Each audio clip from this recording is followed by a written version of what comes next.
Welcome back, friends, to Journey to the Obsidian Spire, one of our twin Dungeons & Dragons campaigns set in the world of Dark Sun. Tonight is the beginning of a long night for the allies of the Veiled Alliance. We rejoin our adventurers in the southern tablelands in the little crossroads village of Alteruk. To get from Balak to any other major city in the Tablelands, travelers must cross through this village, pay a toll, and spend at least one night in the heavily fortified village of Alteruk. It's not a bad little town to stay in for the night, though. The air here is cooler than the roads and deserts beyond. The village houses small merchant quarters with an elven market on the outskirts near the gates.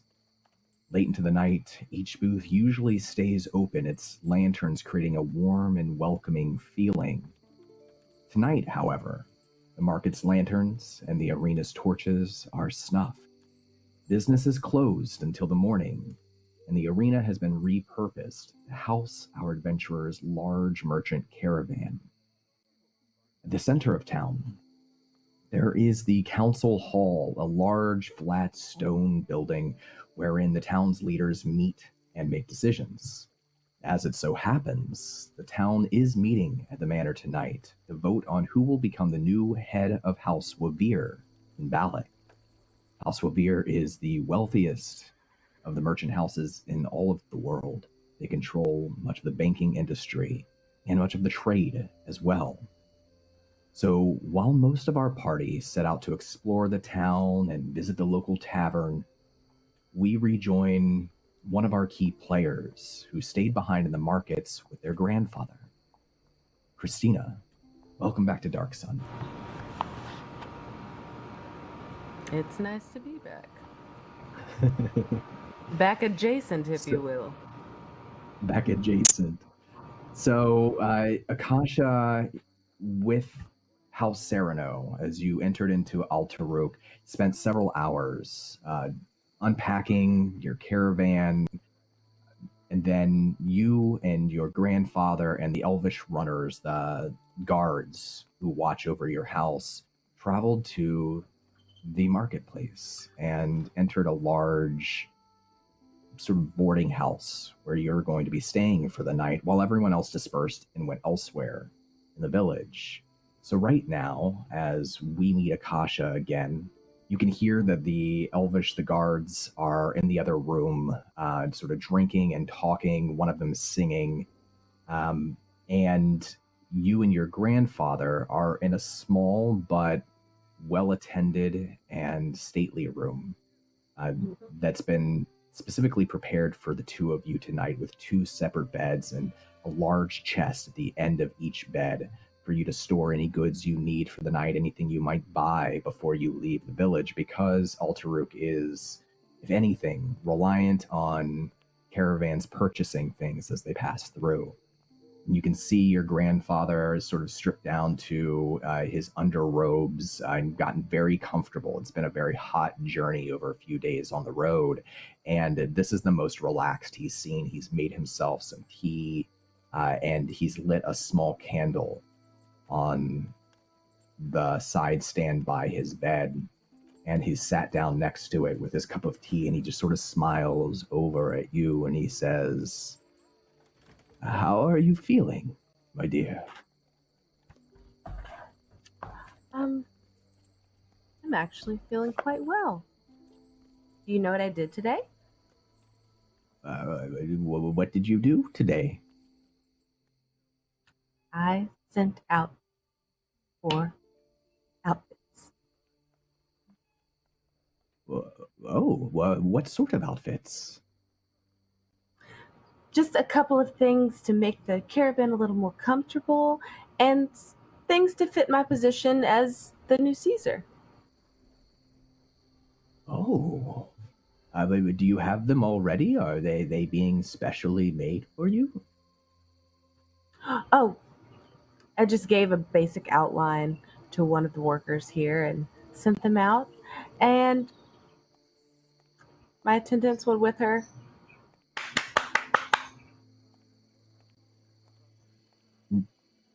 there's a long wait, and then after the second clap, the door creaks open, and one of your attendants comes in, sort of looking timid and uncertain, into the little quarters here. Yes. Could you send in the not large order that I had sent out for? Oh, well, yes, of course. I'll be right back. Excuse me, my lady, my lord. She ducks out of the room and squeaks the door closed, and you can hear her feet outside in the hall, thump, thump, thump, thump, thump, thump, thump, moving very quickly into the other room. She's probably going to need about 4 people to help her. Oh, I didn't realize that we were going to do. This is exciting. Should I get changed? I feel underdressed for having visitors. He looks down to his basic nightgown. I bought you some too. You want me to try them on tonight? Well, Grandfather, I would love to. I'll try on mine. You can try on yours. It'll be fantastic. I think you're going to enjoy. Some of the cuts are just amazing. So if you're going to be at my side, we should probably coordinate outfits on most occasions. And that would show that you also are in a power position and you're essentially my right hand. I suppose so. Of course, I like the clothes that I have now. I've had them for so many years, but I'm willing to try something new if it's. Do you not like how I dress? It's not that I don't like how you dress. It's just that, as you said yourself just now, you've had these clothes for, and if that time frame is any time over, I don't know, 25 years, you should probably update a little bit just to. We're going to be having a lot of meetings. We're going to meet a lot of people, talk to a lot of people. Don't you want to look your absolute best and just for me? You can see he swallows and takes another sip from his tea. And then he gives you a small smile and he says, well, yes, I'd do anything for you. If you think this will help you become Caesar, then of course, I'm willing to try anything. Great. You hear the thump, thump, thump, thump, thump, thump, thump. And then several other footsteps of other individuals rushing towards the room. The door swings open, and you can see for a second the young elvish girl who is your attendant steps aside from the door, and in sweep 4 of the elvish runners. These are your guards who are carrying these large chests with racks set up on top of them, and they set them down. You can see many, many different types of clothes set out in an array, a colorful span. One of the elvish runners walks over after setting it down and goes to light a couple of lanterns in the room to just provide a little bit more light so it's not quite so dark. And then very timidly again, your servant slides into the room and then shuts the door. And she has a key in her hand, and she sort of looks to you with a question of, should I lock it or should I leave it unlocked? Unlock it. And she gives you a little nod of her head, and she just steps into the corner and gestures slightly. Everything that you asked for, my lady. Great.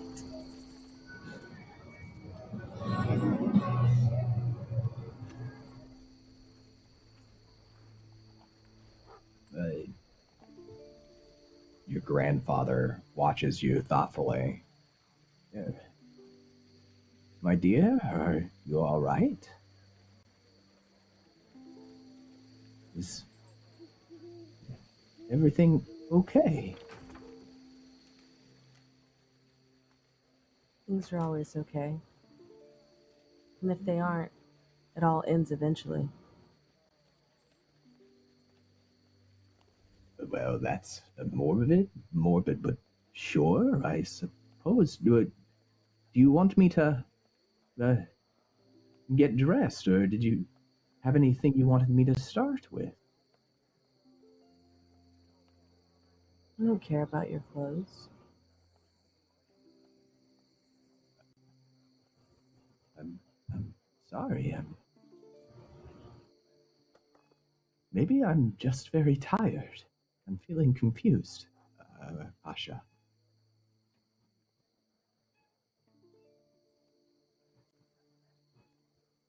Bye.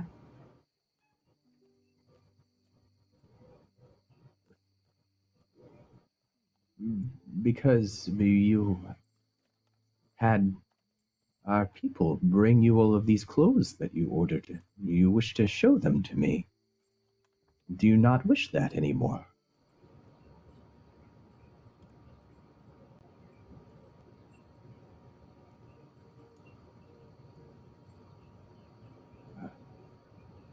Of course.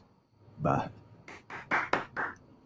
he claps and waves his hand towards the door, and the servant opens the door. It swings open with a creak, and the elvish runners, three of the four of them, grab their boxes, their racks, and leave without a word or a glance. One of them, who is the captain of the runners, and slightly older, not old, but probably at least 150 years old elf, a strong warrior, and someone that you know that your or Akasha knows at least that your grandfather trusts greatly. And he sort of looks down warily towards you, down the bridge of his nose, and then glances to Atlas. And your grandfather just shakes his head and shoos him away. And hesitantly, he grabs the box, the rack, and he leaves the room. Behind him, the servant, head dipped down, not willing to make eye contact again, slides the door closed, and it's just you and your grandfather left in the room. And there is great concern for you in his eyes.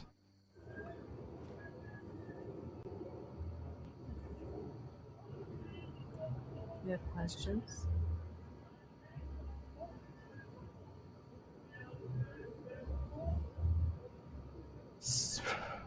Something's happening, Kasha.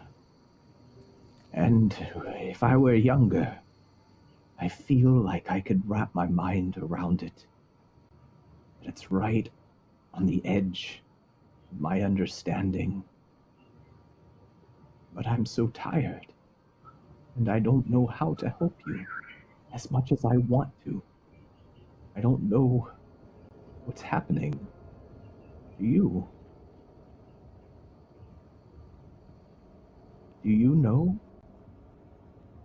Can you tell me?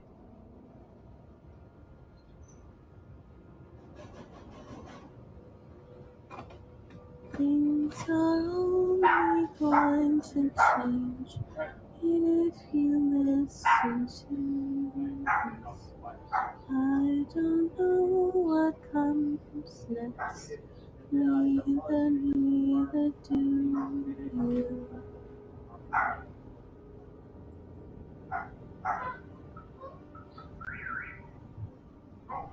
He presses two old wrinkled hands to his chest and then slowly reaches his palms towards you. They're shaking.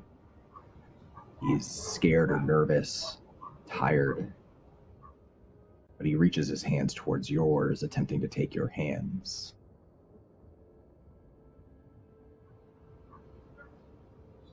She's gonna grab one of her dolls and put it up to her ear.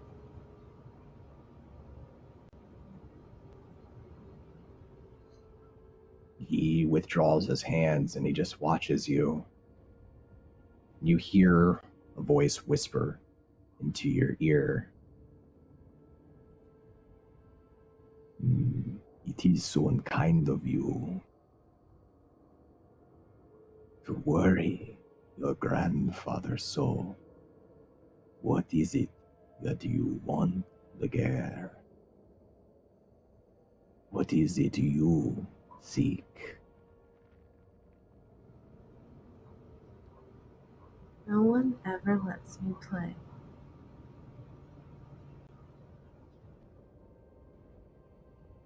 I would never stop you.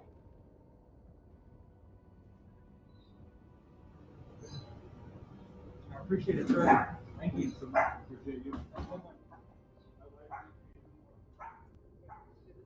Be nice to the old man.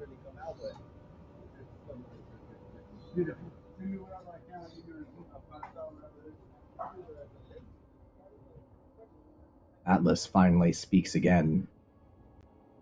He's settled back against his pillow now, trying to relax, and he's smoothing out his nightgown on his lap.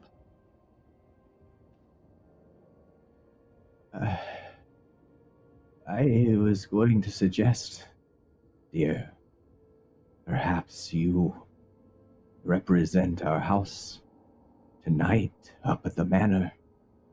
They're voting for a new leader for House Revere in Balak. It could be an ally or an enemy. But perhaps you just need rest. Perhaps that's all we both need, and nothing's wrong. We're just tired. Yes.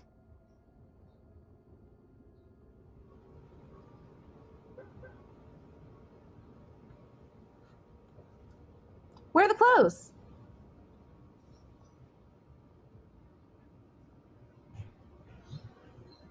I'm gonna make a saving throw for your for your poor grandfather here to see how he deals with this. Because the immediate reaction is just like complete shock. Shock upon shock. Okay. I rolled a 16. That's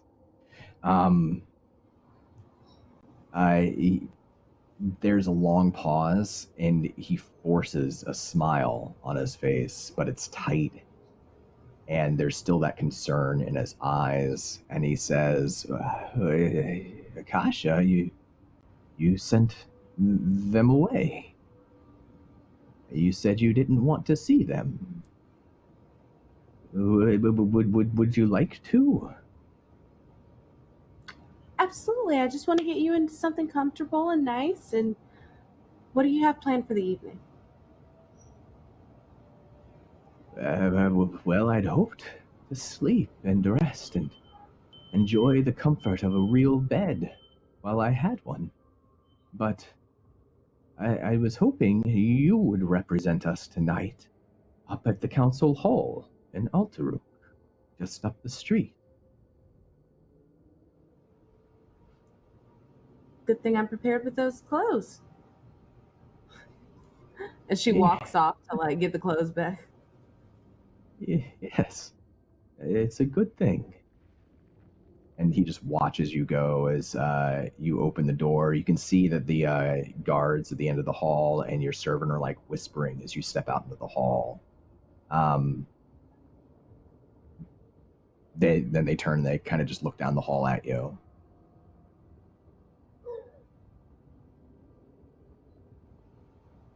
Hi. Can I get a little bit of help? Your servant steps forward. Yes, what can we do for you, my lady?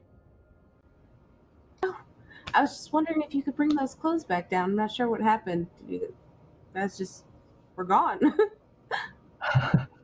Of course. Yes, immediately. We'll be right in. Thank you so much. She turns and scurries around the corner, and then they start to go bring the clothes back into the room.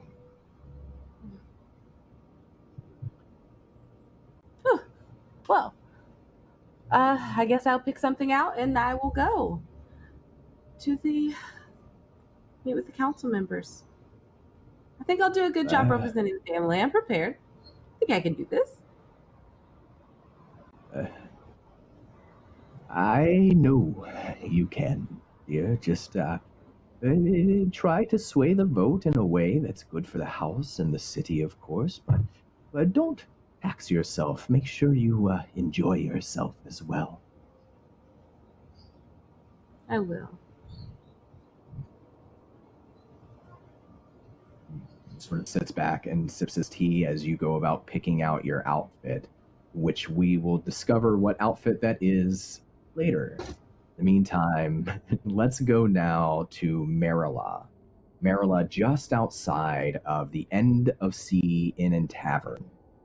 It was there that you and your friends met at the tavern for food, drinks, and to learn a little bit more about each other before you intended to travel to the council hall. It's there that you met Vermic, the young Terry ratfolk who shared the story of his tribe having been taken from their home in the nearby desert.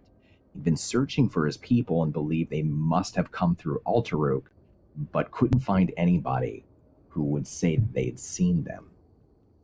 You didn't get much of a chance to enjoy yourself before 6 black-robed individuals stormed into the quiet tavern and attacked, seemingly all focused on the old half-elf in your group, Ebo. Ebo revealed himself to perhaps be a wizard of some kind. Magic was certainly used by him during the fight. While you and your new friends managed to defend yourselves and defeat the attackers, Ebo was almost mortally wounded. He was very wounded. The last of the would-be assassins shape-shifted before your eyes into one of those terrible snake-like creatures who've been dogging you on your journey, and you just managed to stop the creature from escaping through a strange door in the back hallway that seemed to be protected by arcane runes. And then 24 mercenaries arrived to secure the scene. Horson managed to stay inside the tavern to answer the mercenaries' questions and look after Ebo, who is receiving some sort of medical aid. And Marilla, after just a whirlwind of activity, you find yourself right now just outside of the tavern, its doors watched over by a pair of guards. Inside, you can still hear it's chaotic and there's fervent discussion over the night's events. Out here, the air is cool against your skin, and there's the faint smell of copper on the wind. And once again, you have blood on your hands.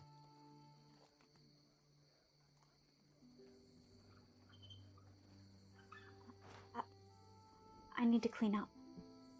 That's the first thing to do. Yeah. So I can go back to where my father told us we were staying. I can clean up and I can get changed, and then I can.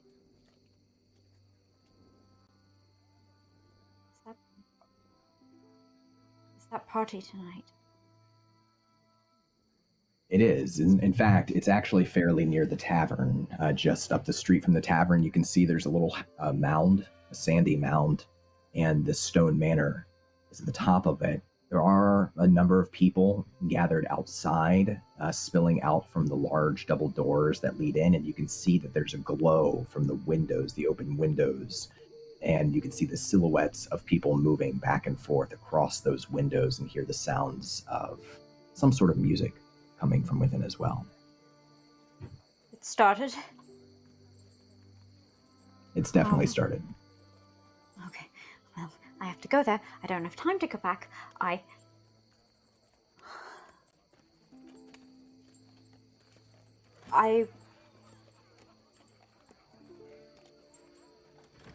want to find a discreet corner.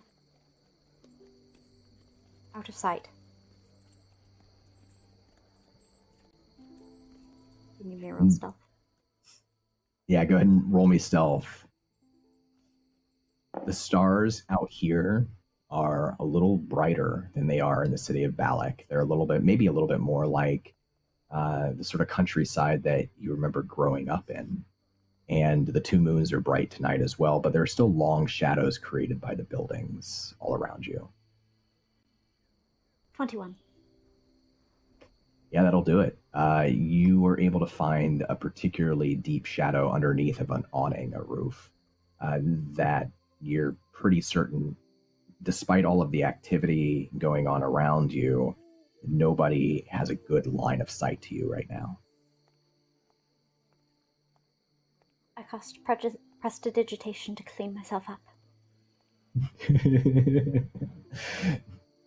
The most classic use. And so you're able to clean the blood off of your hands. Is there any like special thing that you're doing with prestidigitation to alter, anything else about your appearance? Well, I imagine I'm a touch dusty and rumpled. I can prestidigitation fix cowlicks? I've been trying. Absolutely. Absolutely. Otherwise it's useless. Truly I've advanced, sir. Noble. Mhm. Mm-hmm. And more cowlicks, so I'm cleaned up. You finish cleaning up using magic just in time for a pair of the mercenary guards to walk by the alleyway. They're mumbling to each other, having a conversation, but they're keeping it quiet. One of them glances towards the alleyway, but not at you. It's like they just are glancing there for a second. You don't think they spot you, and then they continue talking. They stop there for just a second and then start to move off again. Well, I'm making my way out of the alleyway anyway, and snooping would really be a rather strong word, but if I happen to hear something of what they're saying, it's just that I have concerns about what went on in there, and so what are they saying now? Go ahead and roll me perception check. You'll hear some of it for sure and see how much you catch. How do we like investigation? I like investigation. Oh, good, I do too. We have so much in common. 12. Okay. So with an investigation check, beyond what you catch of what they're talking about, you can notice that one of the guards is older, one of the guards is younger, significantly younger, probably pretty fresh. And the younger guard looks particularly shaken by something. And the older guard, you're able to catch just a little bit. It sounds like he's trying to reassure the younger guard that things are going to be okay. But you definitely hear him mention snake cult twice. And you also hear another glimpse of something that he's saying, where he claims that the Oba of Golg, which is the city that you're traveling to, has been rejecting all merchants access into the forest since Caesar's disappearance. Interesting. I took that away for later.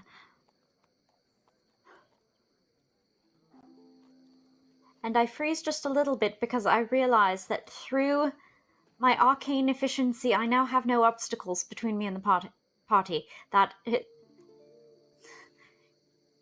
I guess I have to go to it.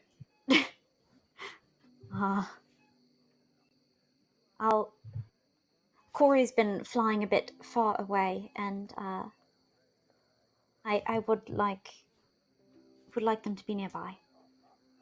I'd feel better. Really should figure out what it was, those components my father was getting.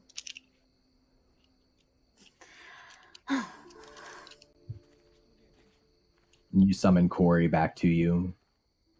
Yeah. And you can hear the chirp and the scratching of their feet up on the rooftop right above you, and they kind of peer their beak down at you. Hello. How are you doing? Do you feel alright? It's been terribly hot. They flap their wings, and a couple of feathers fly off and start to float down into the alleyway. Oh, you poor thing. Does that keep you cooler? Is that how molting works? I should really know. I'll just put out my finger as a perch for, nice little Disney princess landing. Absolutely. And that's exactly what happens. Yay.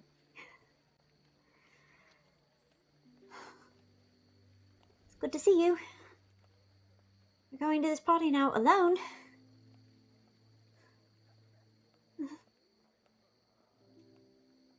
I told Father I could do it.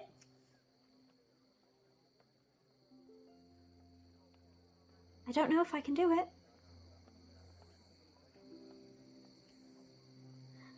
What if I ruin everything, and then the wrong person gets elected in House Revere, and then everything goes terribly wrong back in Balak, and...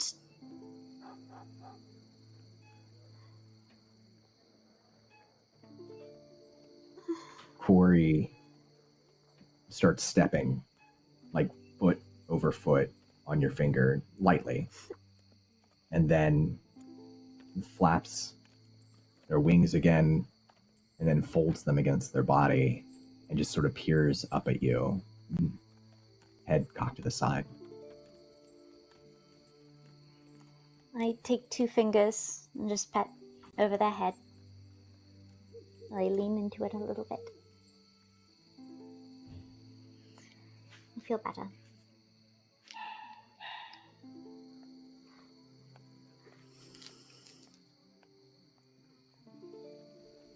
I don't feel better. I need to make a Constitution saving throw. I'm really nervous.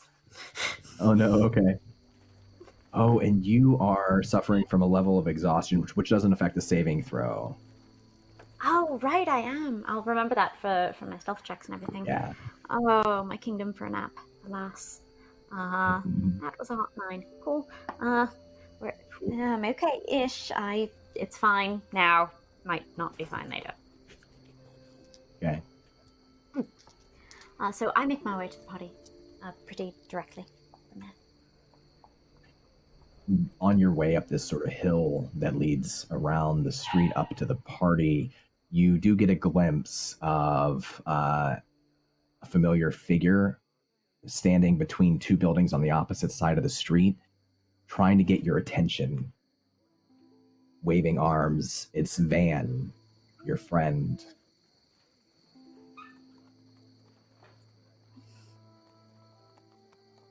I rush over. He sort of like tries to stand up a little more straight as you come over, and he scratches his head and just sort of ducks back, not far into the alley, just like a step or two, so it's a little more concealed. And he says, "How's your night, Marilla?"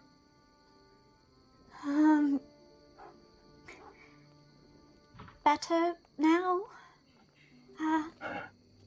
You? Well, to be honest, it's been strange, actually, but you don't have to worry about that. No, tell me. I'm interested in what happened with you.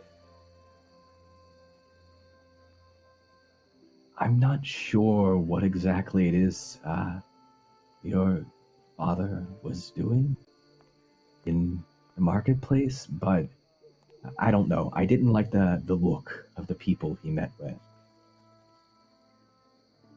That's all. It just gave me a strange feeling.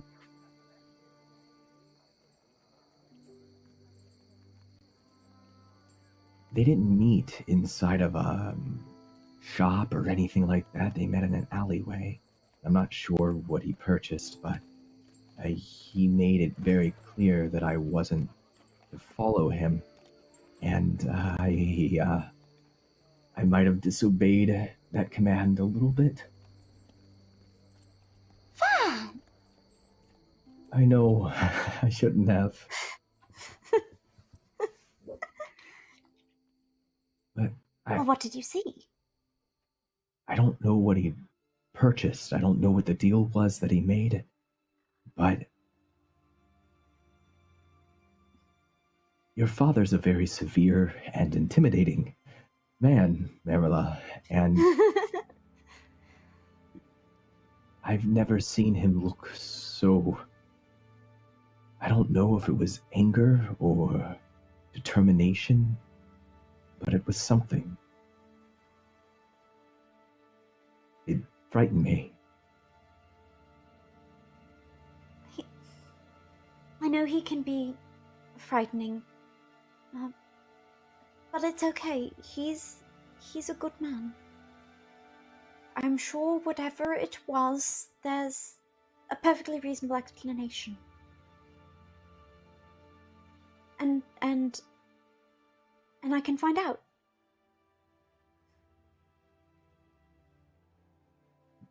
You know, the last thing I want is to cause any more trouble between the You two could of never be you. any trouble.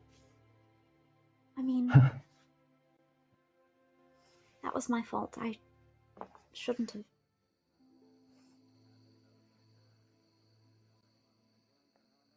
We can't do that again.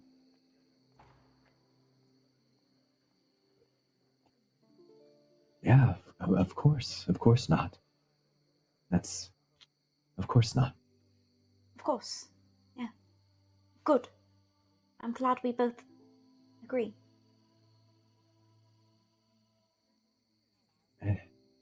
Well, anyhow, your father just before he left wanted me to check in on you and make sure you had everything you needed for tonight. Is there anything I can do for you?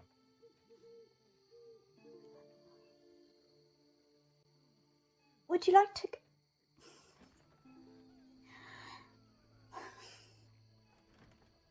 No, I'm fine. Thank you.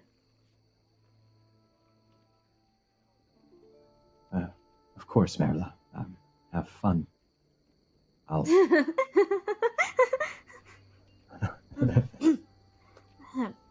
Thank you. Well, if you need me, I'll be at the arena at the caravan. All right. I'll see you tonight when everything's over. Unless you're asleep, and then I won't... Well, I'll see you, but I won't bother you. I mean... It's Have okay. a good evening. I won't.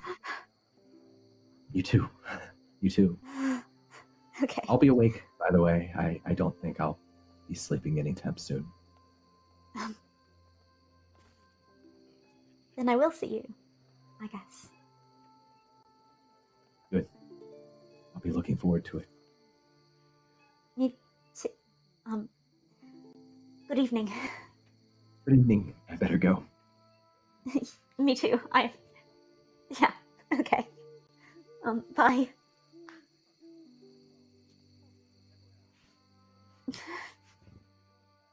He turns and at the same time, probably like I look two back. different directions. He's going into the alleyway the way he came.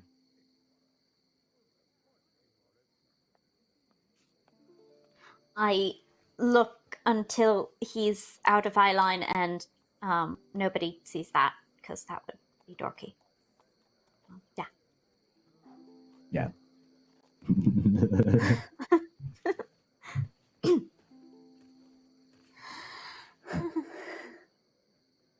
You can hear a loud, kind of obnoxious laugh from somebody up on the hill there, the direction of the party. It's that sort of like, it's a level of entitled, like you have to not care about anybody's eardrums around you to laugh that loud.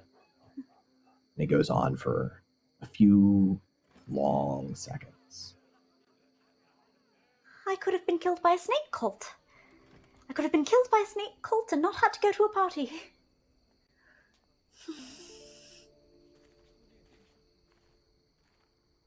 Let's go.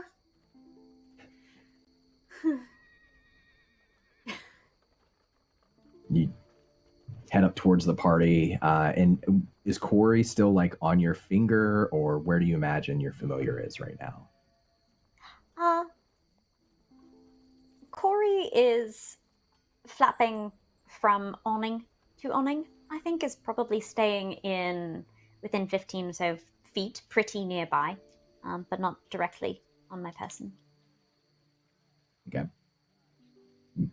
You start the trek up the hill towards the party, and Corey following you, but not right with you. You can see in the moonlight their silhouette, awning to awning, and the sounds of the people up above you become louder and louder and louder.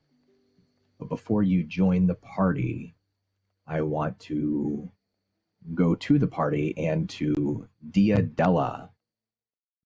Dia, you left your companions behind in the tavern during the attack. seek out help from the mercenary guards gathered around the council hall, and then you press through the spattering of individuals outside of the hall into the manor itself, into the council hall and party proper, at least on the outside of it. You can see through the doors. The inside of the council hall is a large chamber with 3 stone chairs at its far end on a raised dais crafted from the same sandstone as the chairs themselves. 2 long rows of simple benches that sort of look like pews in a church a little line the center of the hall, forming an aisle between them. It's here where issues may be brought forth to the Council of 3 that manages the day-to-day affairs of the village. The council represents Houses Wavir, House Tomblador, and House Sereno.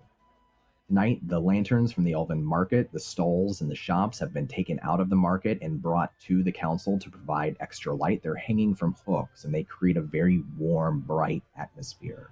It's actually hot. You can feel the heat wafting out of these double doors from the hall itself.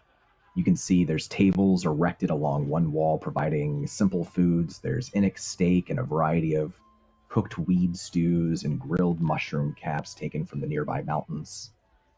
And there's a single large, very large cask of wine that has the symbol of House Sereno's vineyards on it. And some of the villagers, local mercenaries, and traders of the village are mingling here, and they hover around the food and drink. Some of them sit on the stone benches to converse and relax, or they wander back and forth to schmooze and make deals. And as you're kind of just getting to that front door, you can see a single bard walking across your vision through the room. It's a 4-armed thri-kreen, so this mantis-like humanoid.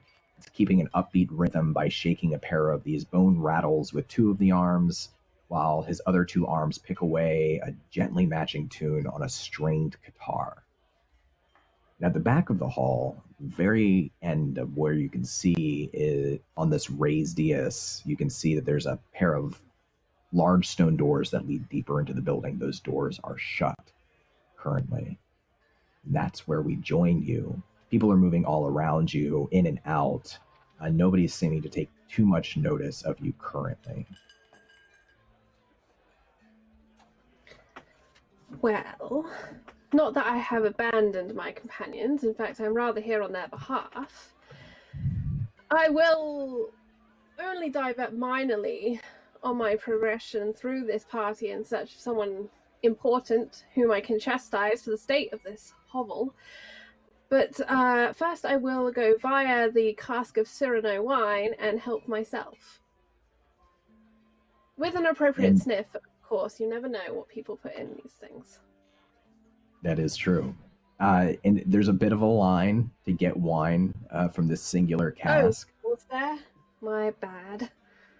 And I think there's probably like a large, he's dressed like a merchant, but he's a large human right behind you, just kind of grunts as you step in front.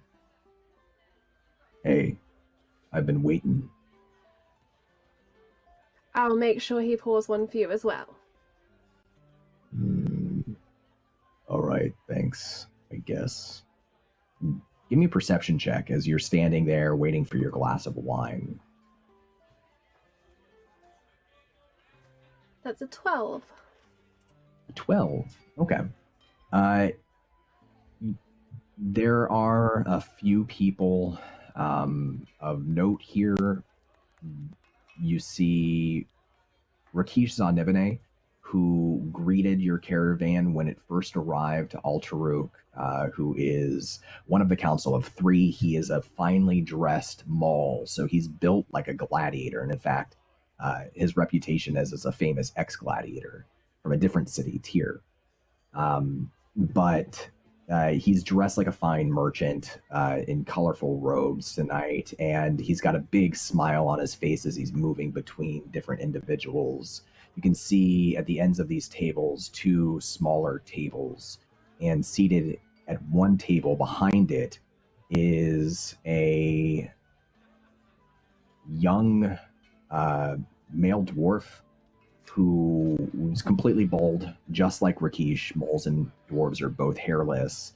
but he's dressed in pretty thick-looking, studded with bones, leather armor, and he's talking to a line of people who are coming up to this table. There's a stone tablet set out on the table with a carving knife. You can see one of them carving something into this tablet as they speak to this dwarf. And then at an opposite side of the hall, you see another table. Same thing, stone tablet, a couple of individuals, one of them scrawling something into the stone tablet with a knife, speaking to a loose, like, yoga wearing. I wonder, do you think that Dia is familiar with sort of the races that are maybe from the farther north that don't really come south very often? I think they may have crossed her attention at some point in the past. Okay. She takes an interest in the world in general. So this is a Surin. Surin's like a lizard-like humanoid, pretty rare this far south. They mostly live closer to the mountains, far to the northwest. And this one's dressed in a toga that's very, very similar to the kinds of togas that praetors wear in Balak. And they're smiling big and whispering to one of these individuals at their table. You spot those three amongst many others who are just kind of moving through, and then your clay goblet of wine is offered to you, and the clay goblet of wine for the large man standing behind you impatiently in line. And Dia very dramatically turns and presents him with his glass. Good wine, good party, excellent posturing from everyone here. Shame people's families are being abducted on the road and people attacked in the tavern just down the street, wouldn't you say? And she's doing this as loudly and as obnoxiously as she can. Yeah, roll me a performance check. My name is Dia Karen. It's great to meet you. Okay, I've only got 1 in performance. I used my DM inspiration last time. 6. Nobody's really paying you a ton of attention except for this human who takes the wine. He says, like with a big shrug of his shoulders, "All right, well, they got guards for that." Scoffs down at you. Do they?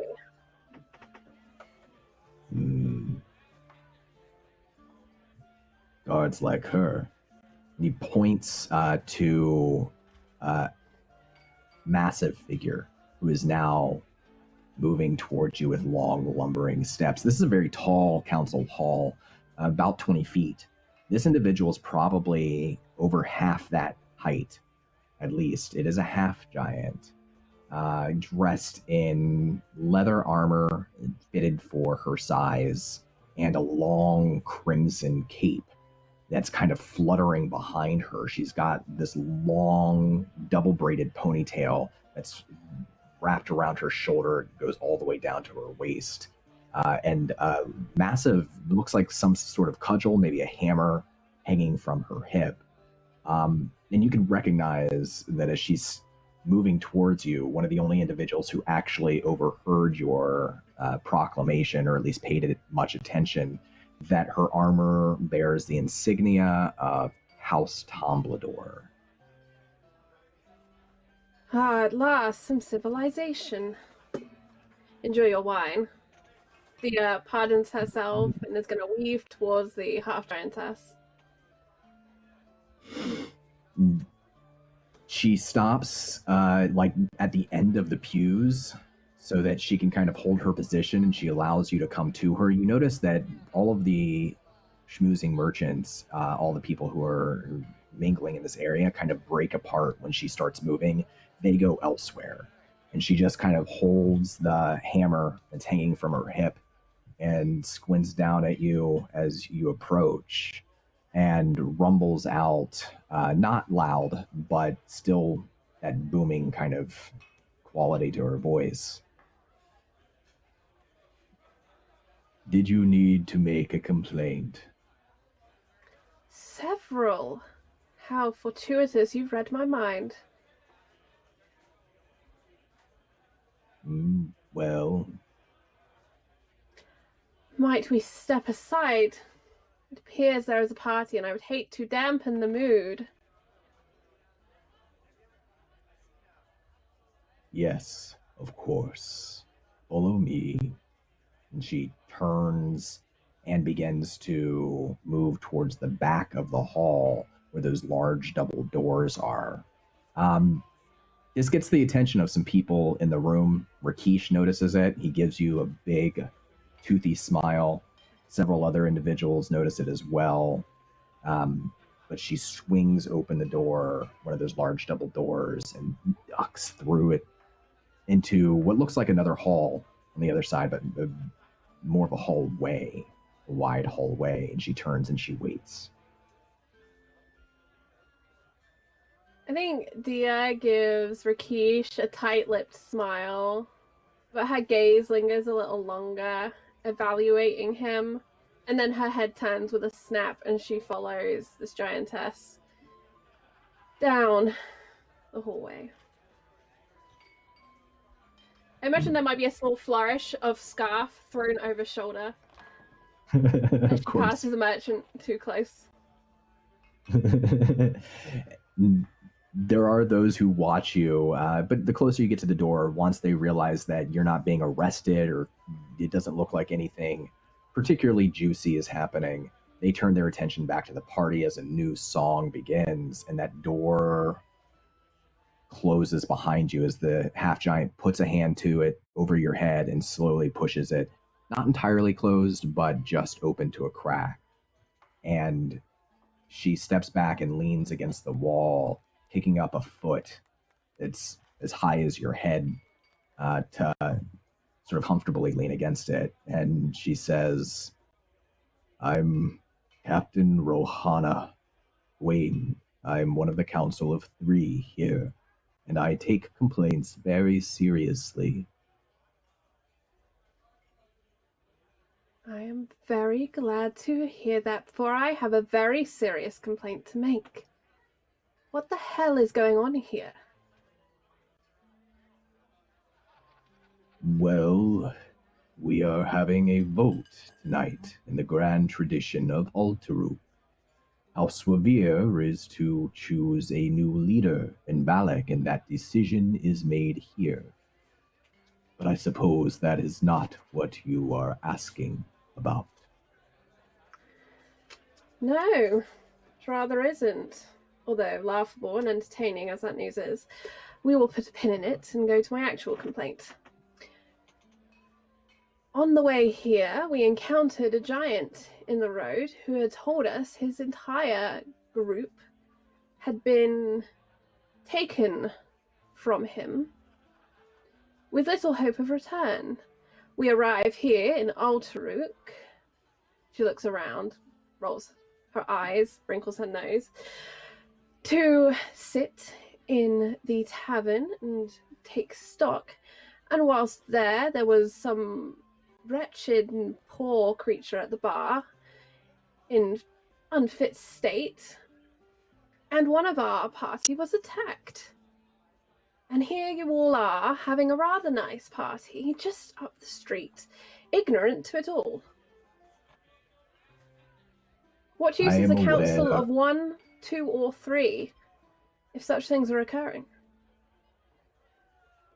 It is a matter of resources. I have sent a good deal of my guards down to investigate the matter of your attack, but the rest must remain nearby. We have other concerns here. Could that be the snake people? No. I am interesting. concerned about House Wavir.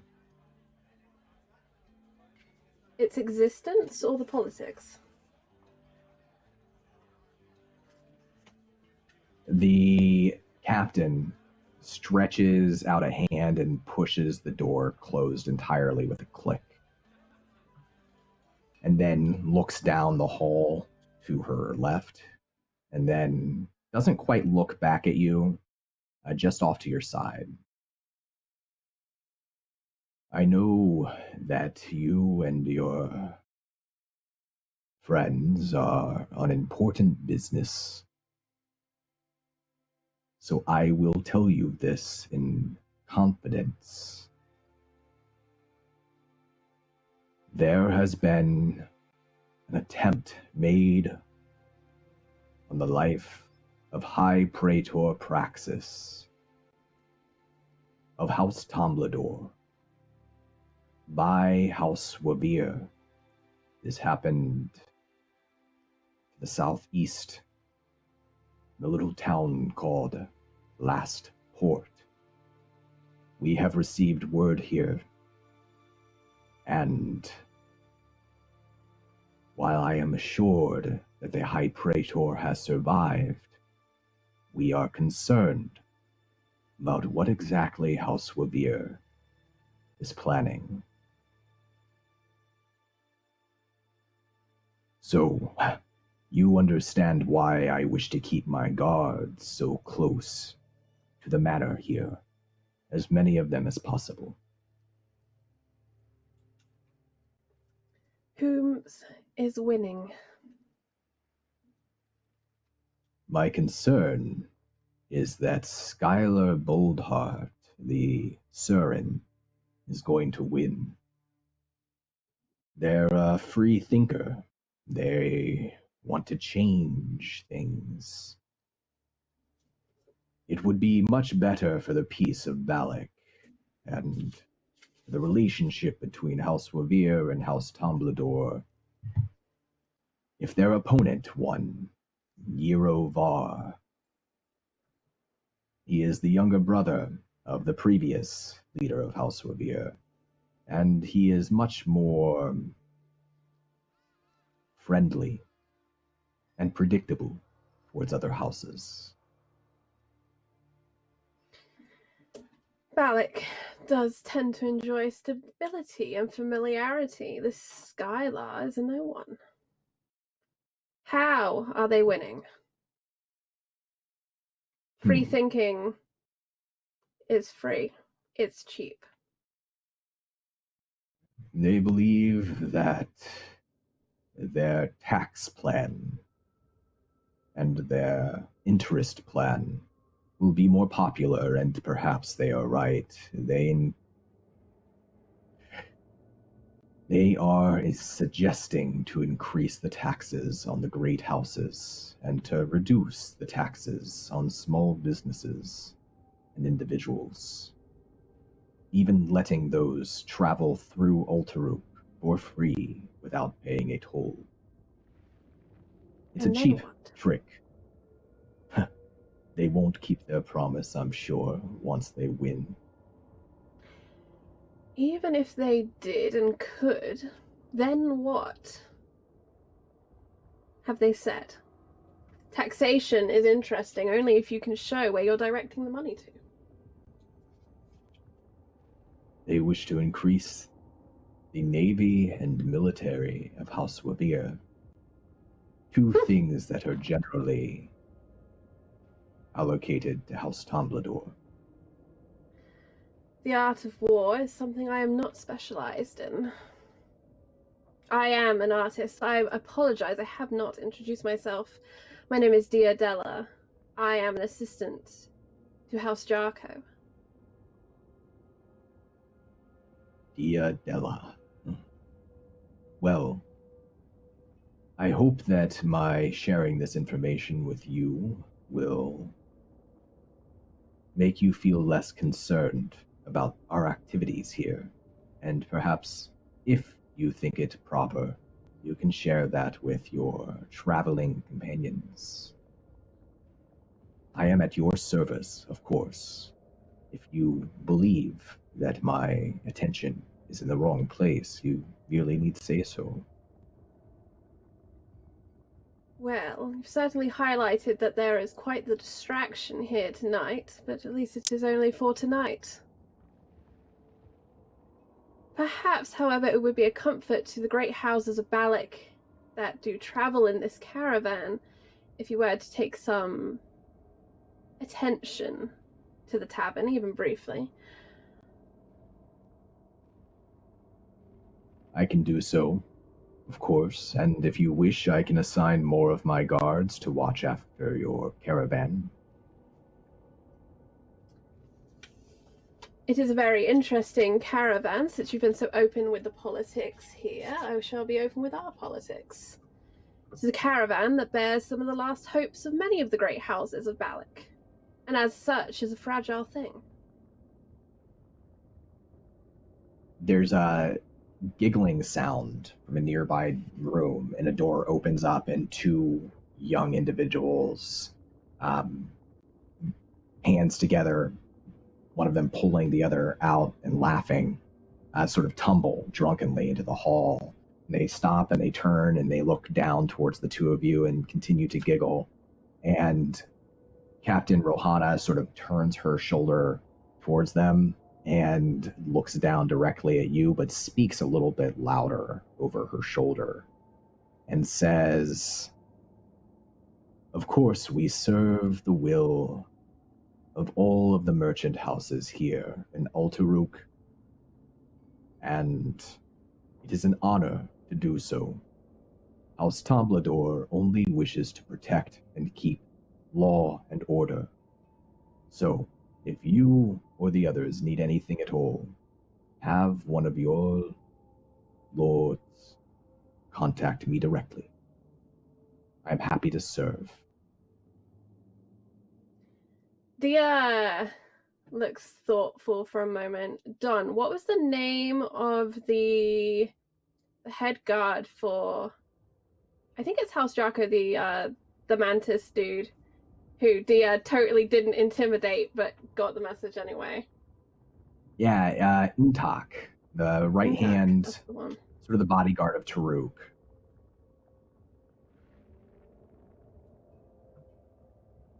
I have someone who might be of interest and help to you to coordinate the matters while we are here in Ultaruk. And she'll provide a description. Captain Rohana nods her head, listening intently. "Yes, I know Untak. Very well." Good. Then I trust you trust them enough to work. And there's kind of some weight to this. She's not just saying like, you can agree to work with them. It's, I can trust that if I give them something to give you and vice versa, we can use them as like a courier or a go-between if necessary. Yeah, and roll me an insight check. Yeah. Nat 1 for a 7. You're not sure. They just sort of nod their head. You're not sure if she understands the implication or not, or if she's just very good at sort of guarding herself. So afterwards, she says, "You should get back to the party. Don't worry. I will keep the peace." And slowly opens the door. Shall keep an eye on the party. A fair exchange. Enjoy yourself. I intend to. And please, not a word about Lord Praxis. He will be fine. He is strong.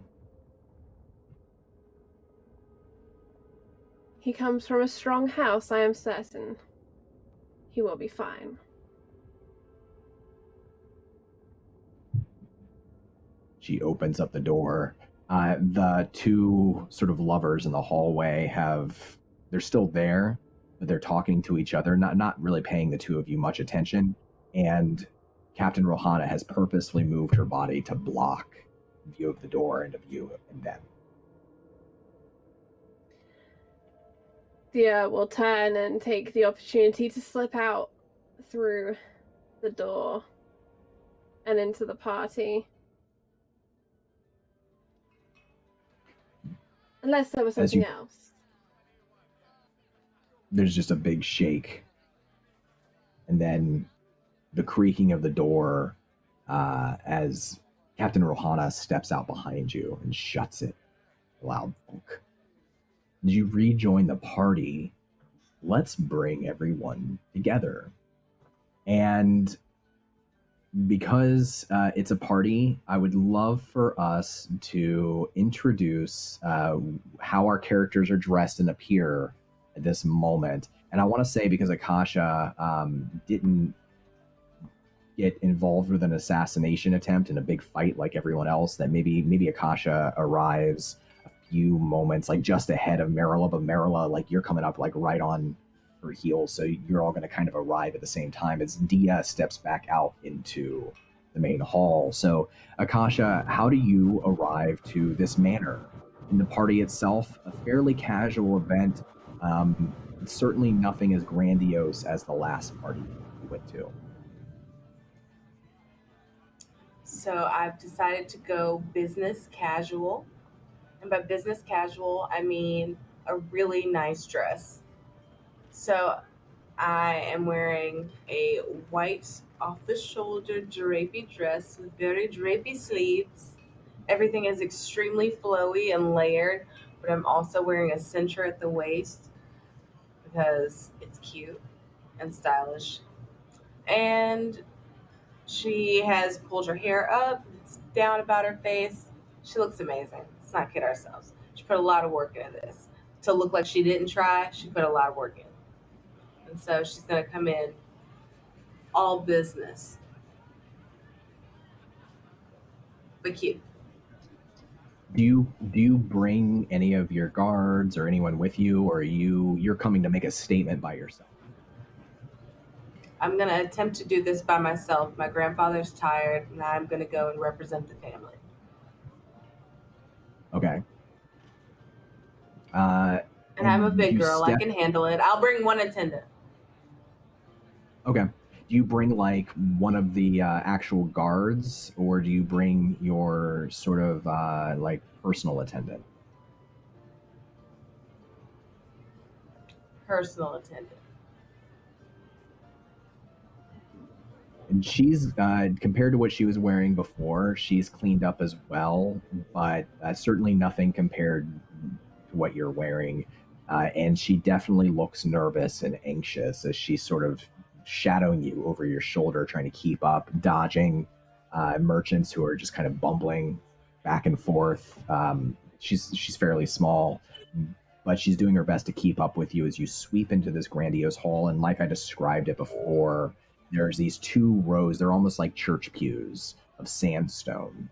And then a dais at the end with a set of double doors beyond. There's a long table there where you can imagine the council of three sits. And then there's food set out on the side and several other tables where I think Akasha, you would recognize the process probably politically, that this is where the two individuals who are vying for control of House Wavir are basically attempting to get people to sign their names and vote for them on these large stone tablets. And you can see a lizard folk dressed in a loose flowing tunic behind one, their tail like occasionally thumping up and down excitedly beside them. And then a young but sort of like tough looking dwarf behind the other table who is just trying to like gesture people to come and speak to him, and he has a smaller crowd gathered around his table. People do turn and notice you as you enter, and Dia, you would notice Akasha as well as you come back into the room around this time, because Akasha is dressed far more elegantly than everyone except for maybe Rakesh himself, the mall who is the leader of the Council of Three, dressed in this very colorful robes, different than Akasha's, but he's probably the only person dressing that far to impress. They all kind of turn and look at you. I continue eyes forward, and then I stop, and I'm going to turn around to Mariana, the attendant. And she looks up at you. Yes. You have to walk through the room as if you belong there, even if you feel like you don't. You have to keep your shoulders back and walk confidently. You can't let people keep bumping into you. Because if people think they can walk all over you, then they will. It's you that they care about, my lady.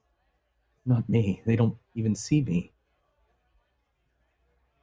Well, I don't really think that's true. One, you're with me.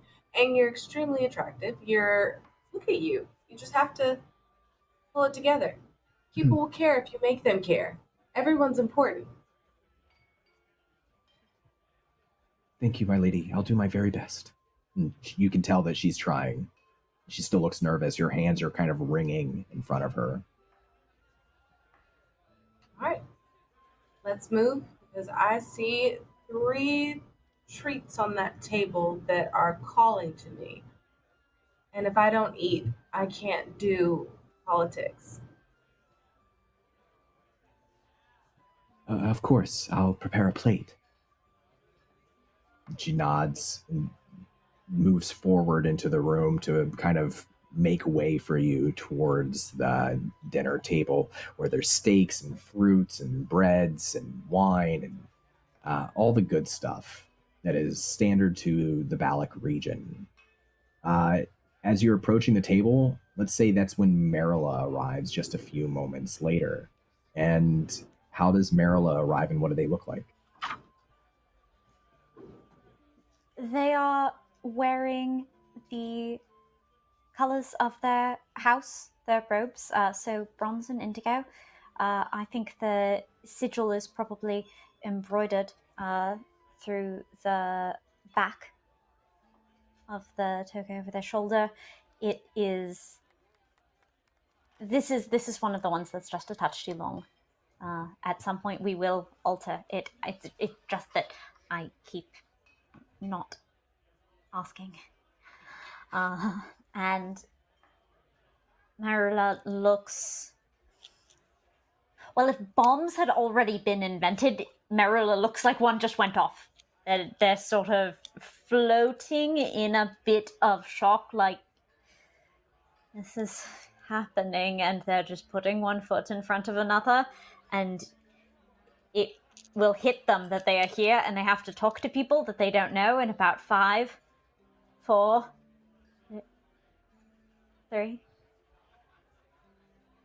Help. There's a big there's a big smile and a bellowing call from an individual I don't think Marilla's ever met before, but apparently knows who Marilla is.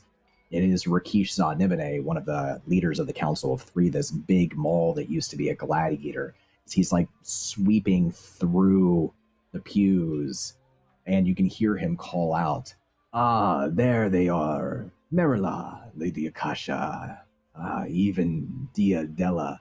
So many friends who are coming together and gracing us with your presence.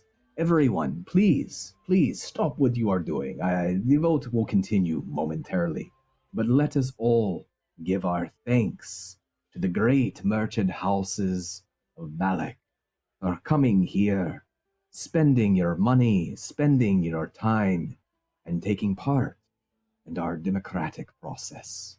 I, for one, could not be more grateful." And this big figure bows directly in front of you, Marilla.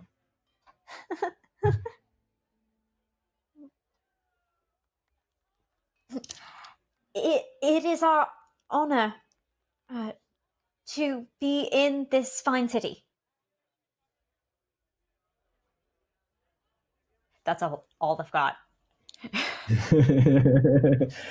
There's that moment, there's that look on his face where he's expecting more, and he's got a bit of a smile that fades a little bit, and he just sort of nods his head and says, yes, of course, please, come in, enjoy yourselves, get food, get good drink. But all of you, I hope you will come and speak with me before you leave. And with that, he sweeps around, not waiting for a farewell or a response from Marilla, just immediately moving back to mingle. And it's almost as though the pin drop quiet from everyone else in the room, as soon as Rakesh cuts away and leaves Marilla, they all kind of turn and go back to the activity of what they're doing as the three of you come together in different places in this party. And that's where we're going to go to break. And when we come back, we'll have our party with the three of us together. Stick around, friends. Just about 5 minutes now.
And we're back. Hi, everyone. If you're just joining us, this is Journey to the Obsidian Spire, and we are at a party in the village of Ultaruk. Most of the village is gathered here, except for a handful from our party's caravan, some guards who have been sent out to investigate an attack in the village proper, and a few of our party members who are not with us tonight. In the meantime, we have Diadella, Marilla, and Akasha, who have all arrived to this party to mingle, and they all have their own purposes for being here. And as we gather, there's a Thrycreen bard who is just wandering through the aisle, starts playing a new song, shaking a pair of bone drums with two of their arms, and with their other two arms, playing a stringed guitar. All around, you can hear that people, some are toasty, some have been enjoying libations for a while, others are being very calculated, and this is an opportunity to rub elbows, create business, and have yourself be seen by any who actually come to this event, which is most of the important people here in this village. So as we gather back around, we're going to do sort of an open social intrigue kind of encounter here where you can go and you can talk to whomever you want. We'll make some dice rolls. We'll see what impacts you make on the local politics, what you might learn. So think about your objectives, what you want to accomplish here for your character, and how they're going to go about doing that. And we'll start with Akasha, who, with their personal attendant, was going to the banquet table to gather food and drink, whatever she wants, to get a snack to fuel for the night. And Lady Akasha, there is Innick steak here that's cooked perfectly. There's fruits and vegetables that you're very familiar with. There's a large bowl of olives that were probably purchased from House of Katya. And you can see that there's a cask of your house's wine, House Sereno wine, that people seem to be enjoying. And you would also know that of all of the officials here, Rakesh Nebene, the Maul, who is the council leader of Ultaruk, while he's not an official member of House Sereno, he's not an elf. He is hired by House Sereno basically to keep the peace. So there's this sort of dichotomy in the politics here in this village. You have House Wabir and House Tomblador, the two powerful houses controlling most of the decisions made. And Rakesh serves as the tiebreaker on the Council of Three. And that's sort of how House Sereno has found a way to influence the politics of this village. He's your hired man, more or less. And so what is it that Akasha is doing as she goes to the banquet table, and how is she presenting herself and to everyone here at this party? She strides across the floor, making eye contact, nodding, doing kind greetings. She walks over to the table, and as far as all of the food you mentioned, yes, she to eat the steak and walks up to Rakesh while she is still eating the steak. One of the things about the Innick steak, as you take your first bite, it's far spicier than the preparation in Balak proper. The seasoning, the rub that's on it must come from somewhere else. Otherwise, you've probably had Innick steak many times in your life, but this is probably a spicier bite than you had anticipated as you approach Rakesh.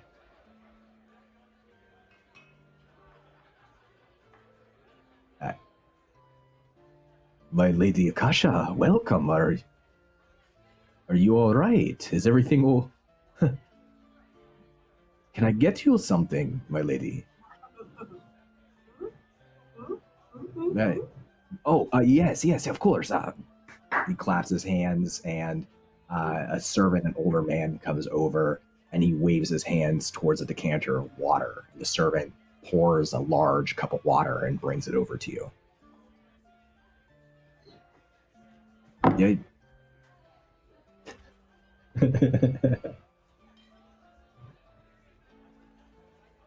Yes, of course. I will wait as long as you require.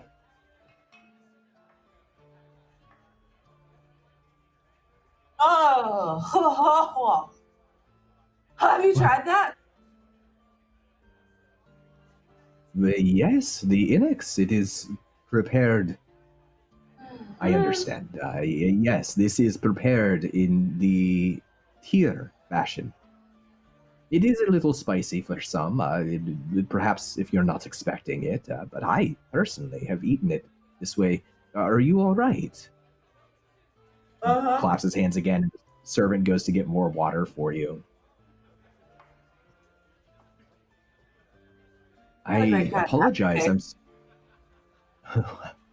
I'm glad. I apologize that it is not to your liking, my lady. Is there anything else I can get you instead?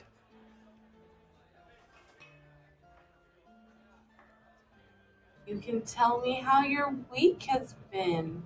I'm sure it's been filled with lots of meetings with everyone here. And have you heard any rumblings, I guess, about a new potential Caesar? New. He sort of looks conspiratorially around and then back to you, and he says, well, there are the rumors coming from Balak that Lord Caladan of House Tumbledore wishes to become the next Caesar. Is this what you mean? So you didn't hear this from me or from anyone in my house. Of course, of course. I've just been told that he's an ineffective and inept leader.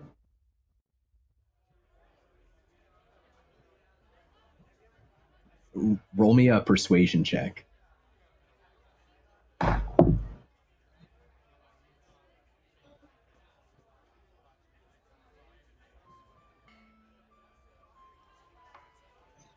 $19. He leans a little bit closer and specifically casts a gaze to the large half-giant woman who's sort of watching over the door currently. And then back to you, and he says, I had not heard this. I understand that he is quite the influential figure in Balak, but I have no reason to believe that it is otherwise. Oh, what a shame, what a shame. Balak now, it needs a strong leader. And think of it, you need a strong house with a rich history, perhaps rich patrons, and someone who may have the head of said house in their corner at all times in a position of power.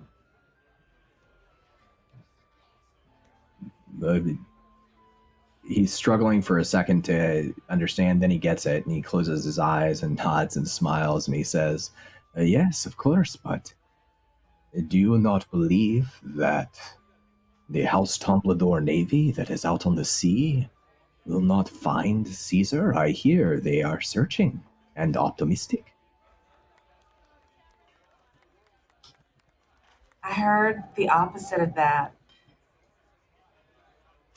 I heard that we should prepare ourselves for a change in leadership and that those who had the opportunity should jump onto a ship that's sailing right towards their rightful position of power. I see. Well, I must admit, I have not had the honor of meeting you before, Lady Akasha, but I appreciate your being so forthcoming.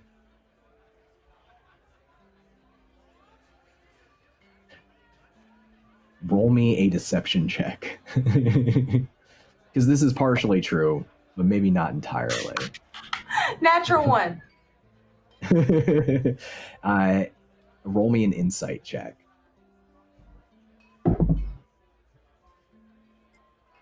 11.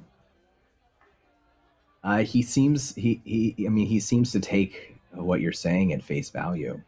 He says, it is a shame, of course, so much turmoil. Of course, what is bad for business in Balak and bad for the people of Balak, it is bad for the people here in Ultaruk, and indeed even in other city-states. There is always a sort of trickle-down effect in trade. But perhaps with the right leader, someone with new perspectives and, as you say, a strong house with much support and wealth, well, perhaps there could be a future. How would one even go about making that become a reality, though?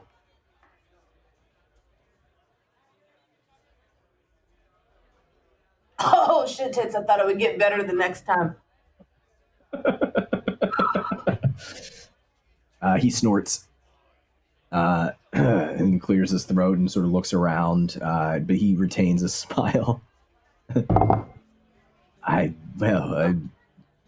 Perhaps we will find you a dessert or something instead. It's really good, though. The aftertaste is amazing. Once it's not setting your mouth on fire, it's amazing. But the way that I handled that is not the way that I would handle a leadership role. I believe you. Of course, they are not comparable things. But how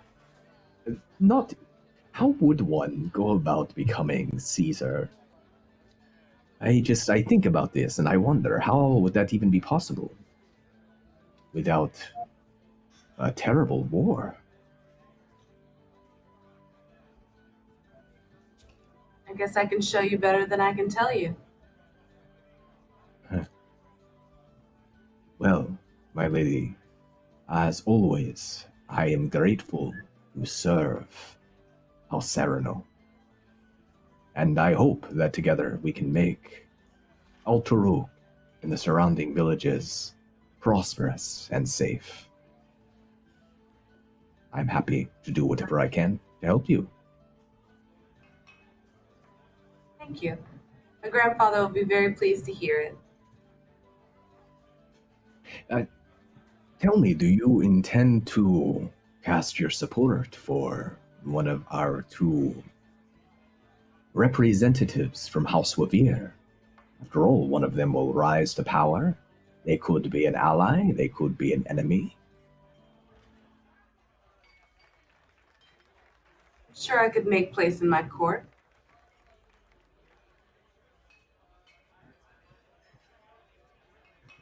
Very well. It would be advantageous to both of us to have a seat at the table.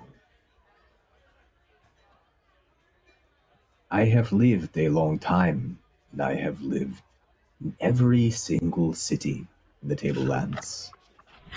I've met their leaders, their people, learned the ways that they do business and the ways in which they betray each other. And I can tell you now, there is no more important skill for a leader to have than to know who they can trust, who is on their side, and who is a snake waiting to strike. Be careful. Oh no, my lady. actually, no. Understand. I'm very trustworthy. I once had a friend when I was 7 years old who would come over to our house, and she would tell me all kinds of things, and I never told anybody. Except that one time that she cut my hair and said that was a secret. Well, there's nothing wrong with that. We all share secrets, especially when we are young. But I want you to know that your secret is safe with me, and if I can help support you in any way, I will. It's lovely to hear. Would you like to accompany me back for more snacks?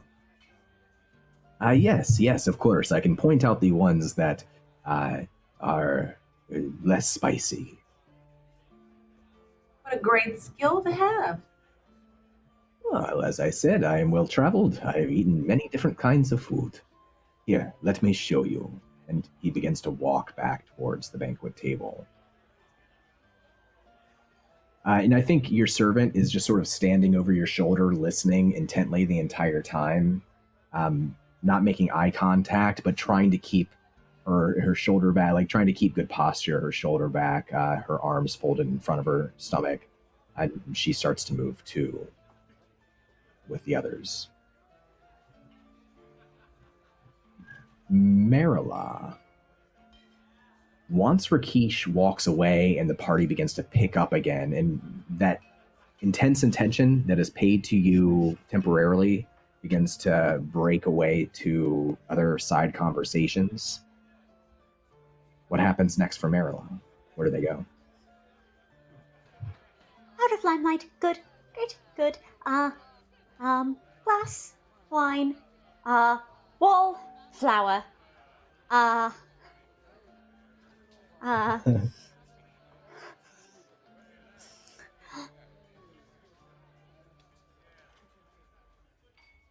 Corey. All sorts of people are having all sorts of conversations I'm really not supposed to hear. And I don't know any of these people. So it would really help if I knew more about them, and particularly about what they wouldn't want me to know. So, as I wallflower, with exceeding discretion, might I add, my bird is going to see what they can peek in on. And over here, that might be useful.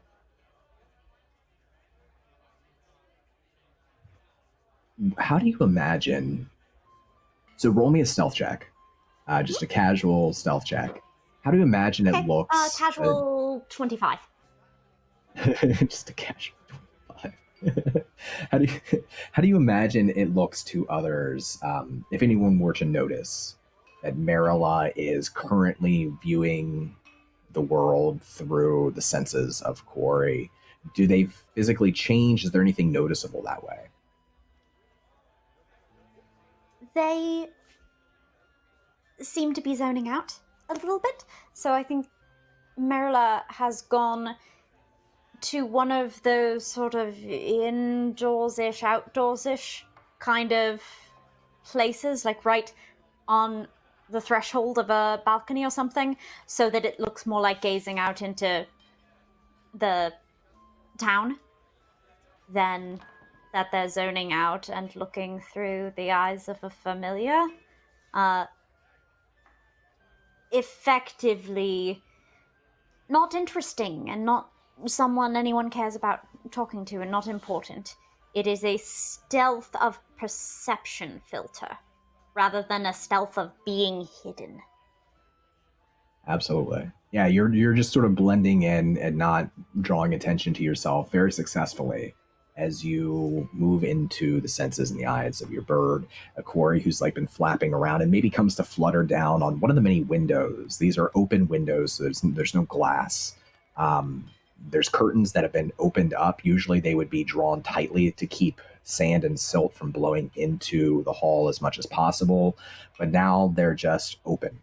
And Corey's able to plop down. There's many of them all around the room. You can roll me a perception check, and I can kind of give you some options. And you can tell me what Corey might try to oversee or overhear. Just as a hypothetical. Yeah. How do we like investigation? Yeah, we're fans. We're fans. Good to know. Oh, and this is at disadvantage because I'm exhausted. So that is just a 16. Okay. So here are some conversations that appear to be having. To begin with, you didn't notice him enter, but Taruk has come, the party, and he looks a little different because some of his fur is bleached blonde, in streaks, like random streaks. He doesn't seem to be in a bad mood. In fact, he's drinking and schmoozing. He's actually got a number of the local mercenaries surrounding him, and he's telling them some sort of story. You see also Vermic has entered, and both Taruk and Vermic are Terry, they're rat folk, but Taruk is an ex-gladiator, and he is muscle-bound and large. He's the largest Terry that Marilla has probably ever seen, whereas Vermic is much, much smaller and more typical, just over 3 feet tall, skinny. He's wearing more ragged clothing. It's sort of torn. It looks like he's been traveling a long time. It's very sandy. And he's going between different merchants and different people gathered at the party trying to start conversations. And he keeps being pushed away. You see standing alone Captain Rohana Gwaine, who is the half-giantess. She's the one who is one of the Council of Three. She's not currently having a conversation, but she's paying very, very close attention to everything at the party. There's Rakesh, who is currently at the table with Akasha at the banquet table, having a conversation and talking about something at the table, possibly food. He's gesturing down. And then there are the 2 candidates for House Wavir, Var, the dwarf, who has a small group around his table. He's trying to convince them to vote for him. And the Surin, Skylar Boldheart, who is actually the 3rd member of the Council of Three in Alteru, and the favorite to probably become the next representative of House Wavir. They have a larger group around their table, and without making you make a follow-up roll, I can tell you that it's very clear that there's more names scribbled into their stone tablets so far than Yerovar's. Those are sort of the really big things that you would notice immediately.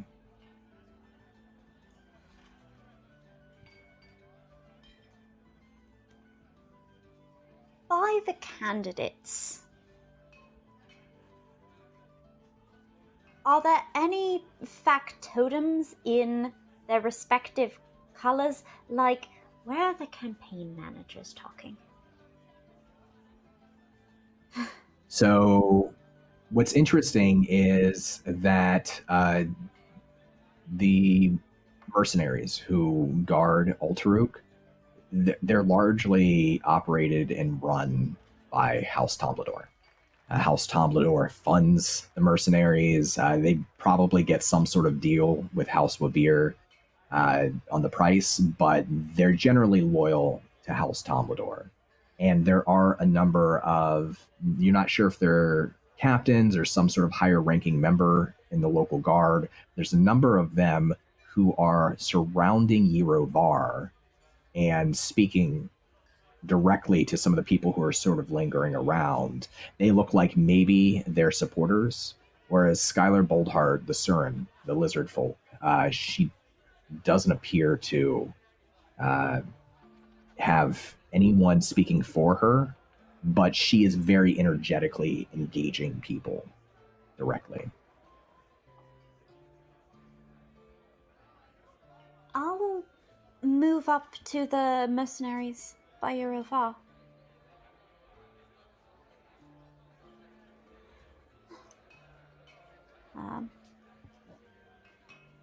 And as I do, I think while keeping my own line of sight, I might take a listen to see what they are talking about before I disturb them.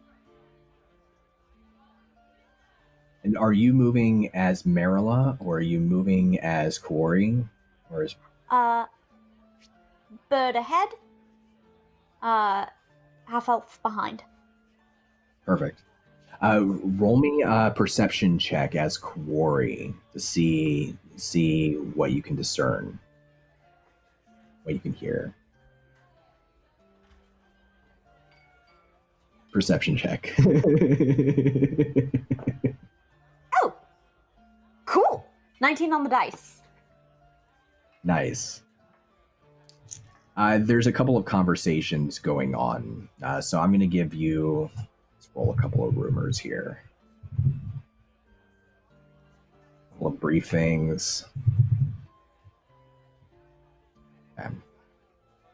And then you can kind of focus in on something before you approach. So one of the higher ranking mercenaries who's speaking to a couple of wealthier looking maybe merchants, trying to convince them to sign their names in support of Eurovar, that he needs their support now more than ever. This mercenary is trying to convince them by telling them a story about the snake cult that has sprung up in many of the cities around the Tablelands. And many of the leaders don't appear to pay it very much heed because they're not aggressive, but that here in Ultaruk, the cult has become more and more aggressive, and they must be planning something, that they must be organized, all of these different sects, and that Skylar Boldheart, when it comes to their record on the council, is very, very lax about pursuing criminal activity. You also overhear one of the merchants reply and say, well, that makes sense because Skylar is an ex-pirate. Skylar was a criminal for most of her life, and that's why she has all of the resources and wealth that she has now. You also hear, let's see, 5.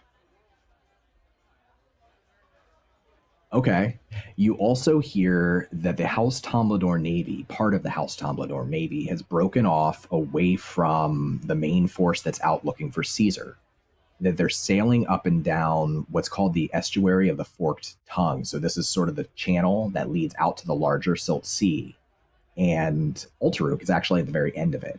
So you're at the very end of this estuary, but there's a number of villages on either side of it that dot the way leading out to sea, and they sort of create a line of trade between you and Balak.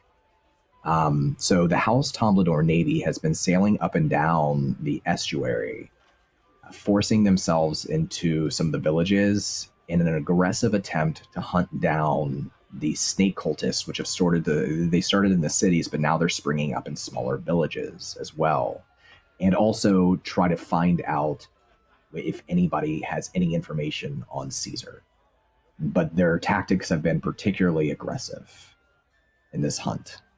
Those are the two, and so in the way that this plays into the politics of Eurovar is that Eurovar supports this, that Eurovar believes that unless they stamp out the snake cults and they find Caesar, that the entire region could fall into chaos.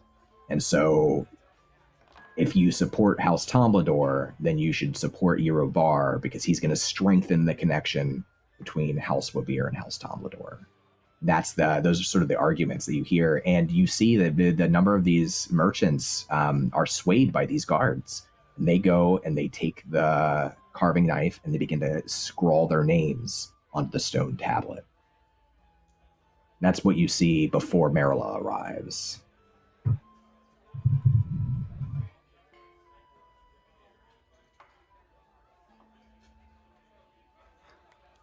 Marilla walks up and hovers on the edge of the group, trying to break in to talk to Eurovar. I think there's probably like an awkward, that awkward thing where people are like not even really engaging or moving around. Like they're all going and talking to each other in clumps. And it's kind of hard to see Eurovar. And then one of the guards slaps another one on the shoulder and asks them to come refresh their drink. They can come back and do more campaigning in a minute. And they break away, and as they do, the little crowd in front of Eurovar's desk clears, and you can see this young dwarf who looks so much like Rotan Var, but younger, and a little harsher, maybe around the eyes, too. But wearing the same sort of dusty adventurer's armor that you wouldn't normally befit would-be nobleman. And he looks up from the stone tablet in front of him, having just counted the names up to you, and you can tell that there's a weariness about him despite a slight smile and twinkle in his eyes as he sees you. Oh, hello. Can I help you? Would you like to talk about my campaign? Hello, Lord Bar. I'm so sorry. You just look so much like him. He crosses his arms over his broad chest and squints. I'm sorry, do I know you? No, of course not. Please forgive me. Forgive my manners. I'm Luxmerilla of House Akacha. Ah, From the city of Balak. well, I didn't know you knew the brother, but you're welcome here. I must admit, surprised you're here at all. Oh, what are you doing here? Well, naturally, relations between Alteruk and Balak are important to our merchant house. Our goods are here, and it's been so long since my house has taken a proper interest. It seemed about time to correct that error. Well, I'll admit, I wish more of the houses came out here for these elections. The support would be nice. Have you already decided on who you'll vote for? I'm afraid I've not yet. Let me ask you, what is it that's important to House Akacha?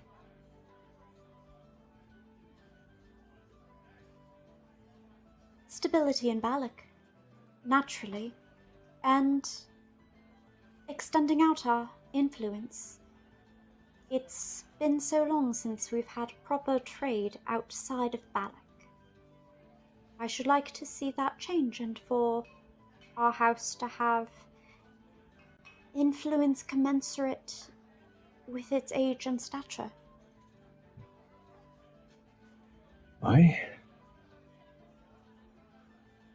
You said you knew my brother, Rotan. How? He was very kind to me.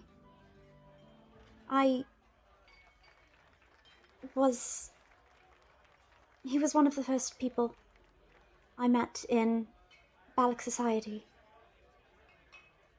He was a good man. I saw him die.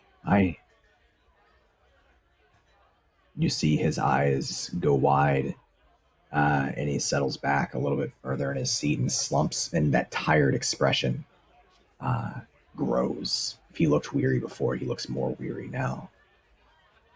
Marilla crouches down by his seat, sort of by his arm. Not a physically touching presence in any way, stars forfend, but close. He was brave and good.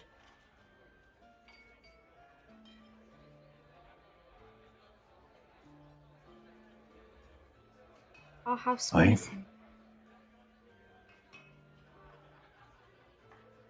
We've been doing what we can in Balak since we lost him. Trying to help if we can. I'd like to continue that. Rotan was always kind, brave.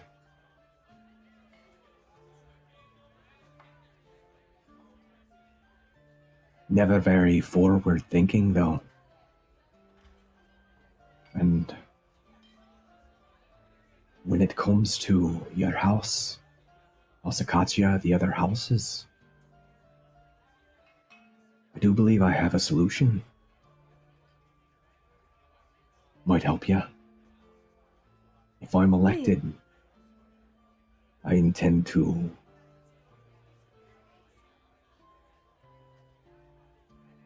remove taxes, interest to select houses for 1 year.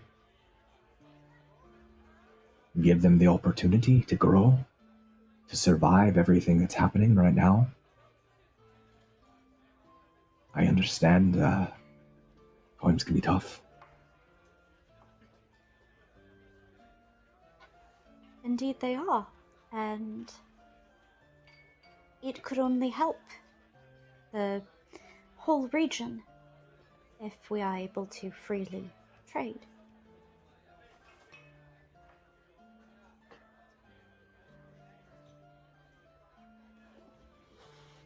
Where would you go? My lord? Well, you can trade anywhere. No tolls, no taxes. What is your vision for the future of your house?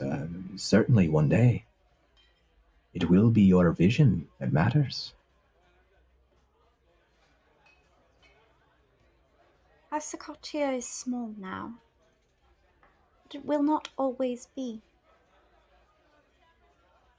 We have our power, and our power remains in Balak, but elsewhere again, stretching through all the trade routes that the great houses ever have.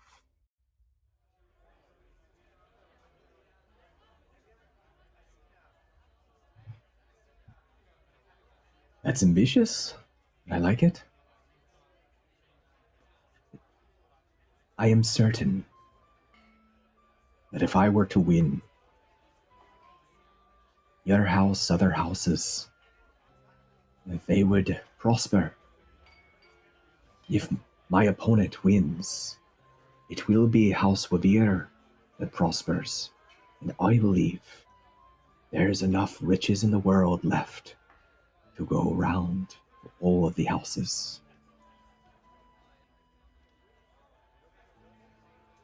I quite agree.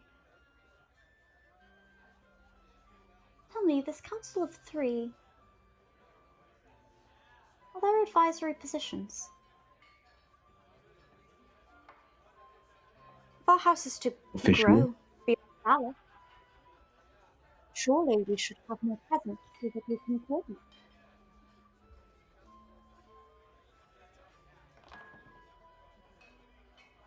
They don't call them advisors, but there are. Is that something you'd be interested in? Myself, well, I have a great house to run. But an appointed factotum, surely.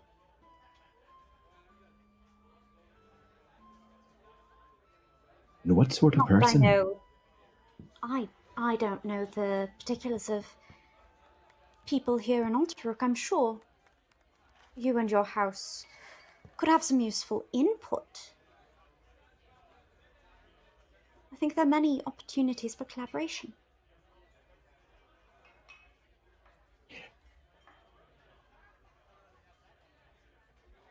Can I tell you something? It'd be a secret, just between you and I.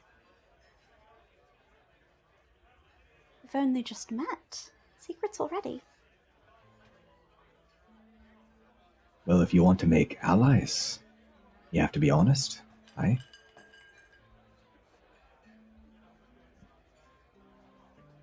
Then secrets it is. He gestures around to the merchants, none of them really paying either of you very much attention at the moment. Locked in their own conversations and deals, and he says, none of them have the balls to say it, but the seas are gone. Peace is possible. It was him that wanted the houses against each other all the time. And I know disagreements happen, wars happen. But a true democracy,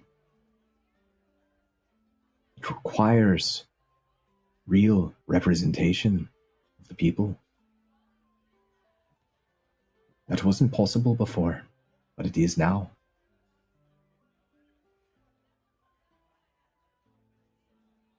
If we work together.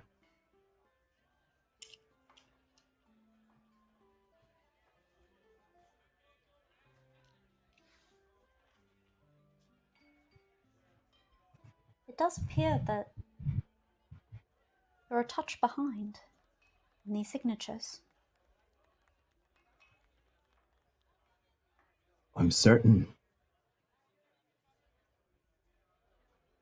that if ye supported it, signed your name, others would too, after all. Ausakatia might be small, but it's still great. And everyone here knows it.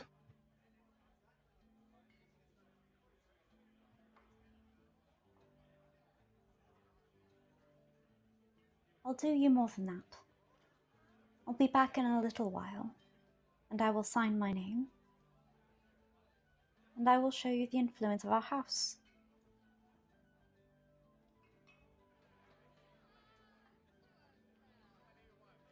Look See you forward to soon, seeing it. Lord. And I'm going to move off, and then I'm going to sit down and collapse and just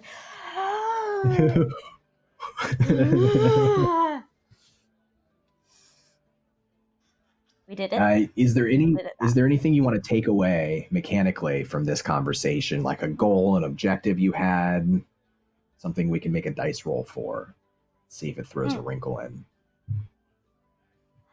So going in, I was looking for promises of tangible positions of power designated toward my house. That was sort of the appointment goal, in exchange for which I'm going to be throwing some support and possibly garnering some support by yet undisclosed mechanisms. Okay. Roll a persuasion check, and this is just going to be like, what level of impact did you make besides a few not yet finalized promises on Eurovar?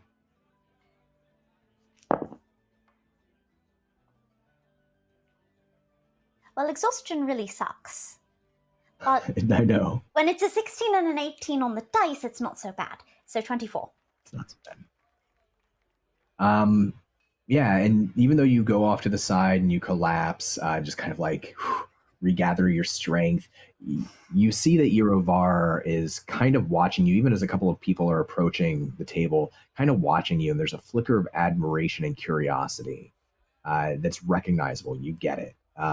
That at the very least, he's very interested in the conversation you've had, and not in like a shark sort of way necessarily, more in he's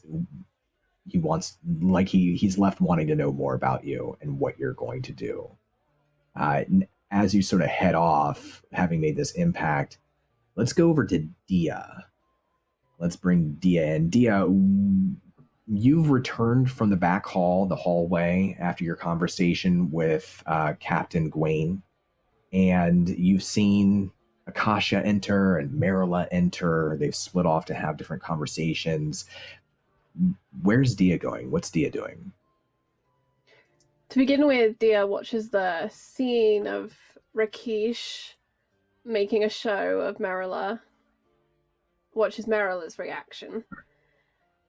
Or then Akasha. watches Marilla returns. Oh, yeah. I gotcha. Yep. Then watches Marilla returns. Her attention in the meantime has been on Akasha. Although I think she quickly loses Akasha in the crowd as she makes way and starts bartering and discussing food and things like that. And as Marilla approaches Euro, she exhales and looks around for Taruk, who she's sure she saw wandering in, but isn't quite sure where he is now. I won't make you roll for it. We'll say that like Taruk kind of pushes his way out of a circle of guards, and you can see that his fur is bleached. Where's my in Dark certain Sun stripes. Backstreet Boy?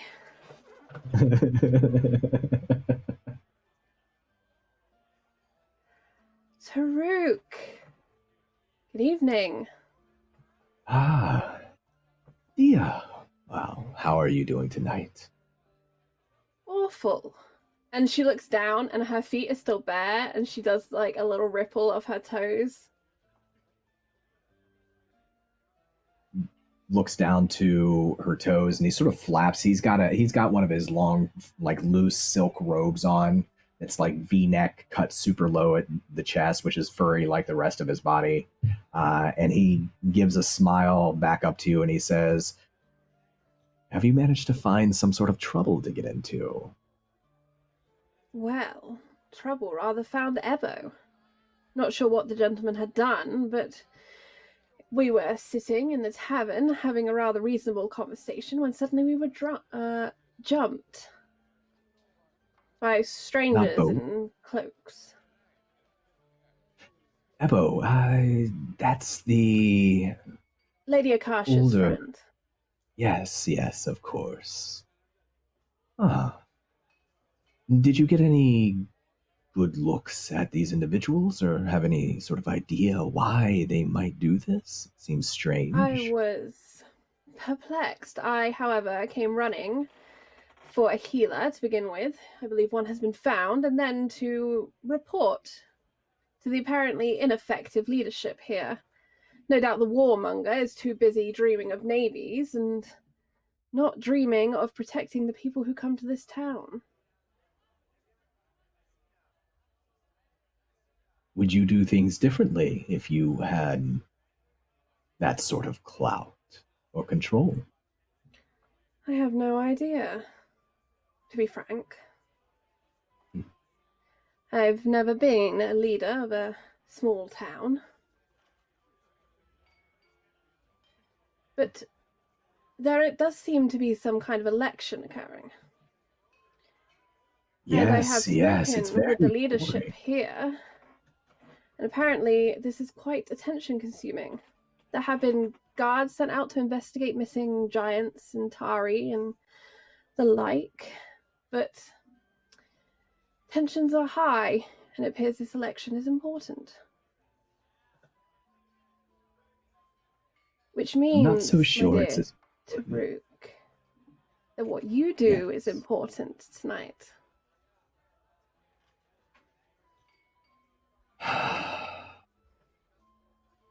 What is it you want? If I told you my preference for a vote, would you make it? If I believed it was in House Jarko's interest?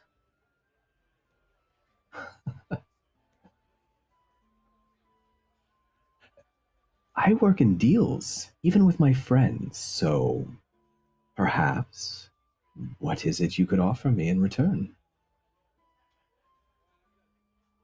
Well, for one, House Wavir would have a reasonable leader for whom you could make future arrangements with. For two, we could arrange for a contract to resolve the problems here in Al-Taruk. Your men are far more competent than apparently those provided here. And what is more, that would establish a better trade arrangement for yourself. People trust people who get jobs done, Taruk. Not retired gladiators, not posturing strangers who have wandered down from the northeast with big dreams of navies. People who get things done. Dia, I am a retired gladiator, and I can tell you right now that whatever happens here in this election, it's a short-term matter. House Wavir is not controlled by its leader. House Wavir is controlled by its bankers. It always has been. But Well, indeed. if I were to lean one way or the other, for which I care neither who wins, are you suggesting that you would encourage us to oust House Tomblador from Ultaruk and replace it with ex-gladiators from House Jarko? Is that your suggestion? Well, you could also oust House Wavir, or the third neutral party, or all three if you'd like. Who cares about Ultaruk?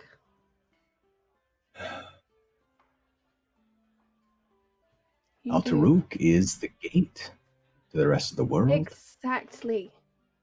Which is why you must care about this election, because it starts here. And what you are seen to do here is what you will be seen to have done in Balak and in the rest of the world. For the world is changing, and it is changing from here.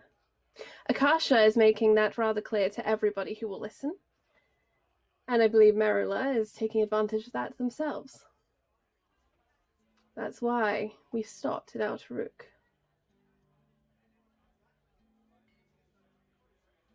You're very clever, Dia. I like that about you quite a lot.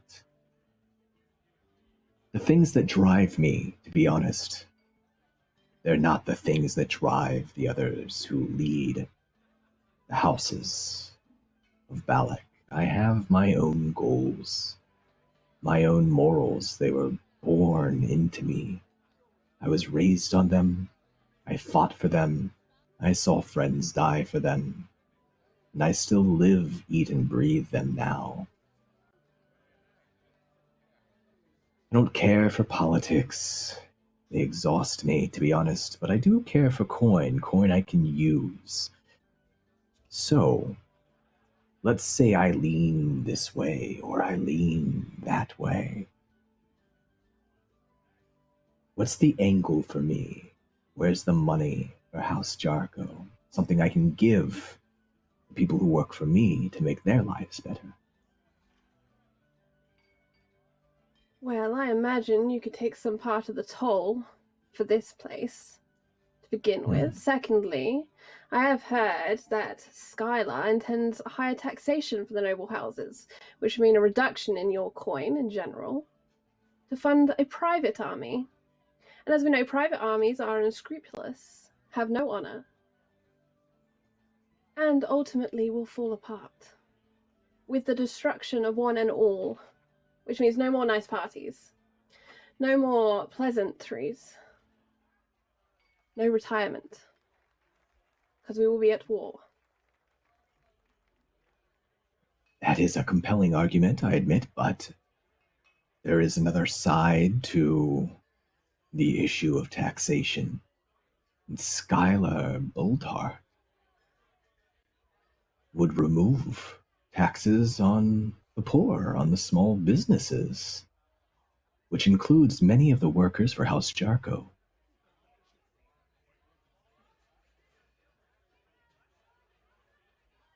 That is something that It's a can be tough decision. negotiated. And it is just a promise with someone who has a name that frankly seems quite made up. Boldhard. Really. I'm certain it's made up from their pirating days. I wish I'd There's had a a better name wrinkle list. in Dia's nose the second pirate is mentioned. She just... He cracks a big smile and he says, "You've given me a lot to think about, Dia. And I must admit, you are the shrewdest art dealer that I think I've ever met in my life." You didn't hire me to deal art. You hired me to save you money. That's true. And to tell you where to make investments.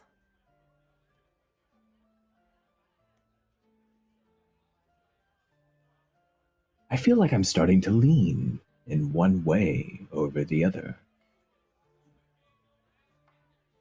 But there's one more thing that you could do for me that might help push me the rest of the way. Go on. He leans a little bit closer. He doesn't stop smiling. You can smell the wine on his breath. I'm concerned about the cohesiveness of our group long term. I would like to believe that everyone's on everyone else's side, but unfortunately, I don't think that's the case. And I'm not. particularly worried about one individual. I would love to know more about what they are doing and what their intentions are. Might I make an educated guess? Of course. Lex Marilla's father, perhaps?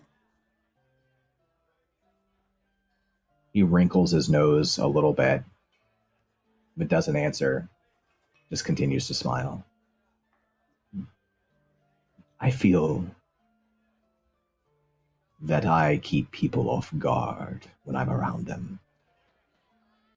I could use someone to be my eyes and ears. I'm already listening.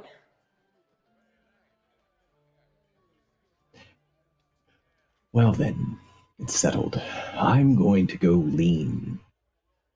I hope you enjoy the party. I hope we can lean against that cask of wine later. By the end of the night, I've no doubt. Thank you, Taruk. By the way, you're lucky I like what you did to my fur and was already looking to make a change. You were itching. I couldn't bear it any longer. Looks rather handsome. Gold suits you. Well, thank you. I happen to think the same. And he smiles and he kind of Let us turns find you his- more of it. My entire body? That's a statement, I suppose. I'm imagining it. I'm imagining it. I would be willing to give it a shot. I would be willing to help. Would you care to walk with me while I go cast my vote? Why not? If you do not mind my bare toes. Ah, of course not. He swings around and offers you a big, beefy, furry elbow. And she'll take it, leaning in as she normally does when they walk through parties, gambling halls, and the like together. You begin to cross the room as we continue to go around, bouncing between members of the party. Some of the people in the party have now spilled out, more have spilled out to the front. And the bard, the Thry-Kreen, has actually gone out front to the little courtyard at the top of this hill to play out there. That music is trickling down into the town beyond. As more and more cast their votes and they've had their drinks, and they're not leaving all of them, but they're starting to prepare for the end of the night.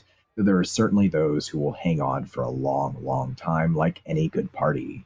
And Akasha, you have Rakish's attention. He has shown you a variety of sweet and fruity desserts, pointing out the things that are particularly strange, whether they're very sour or whether they're very spicy. Regions like Uric and Golg, where the food is just a very, very different style from how it is in Valak and along the coast. And after sort of showing you all the different food, he says, "Is there anything else I can do for you, my lady? I must admit I am supposed to take care of everyone here, but you are of House Salerno, and you are my biggest and first concern."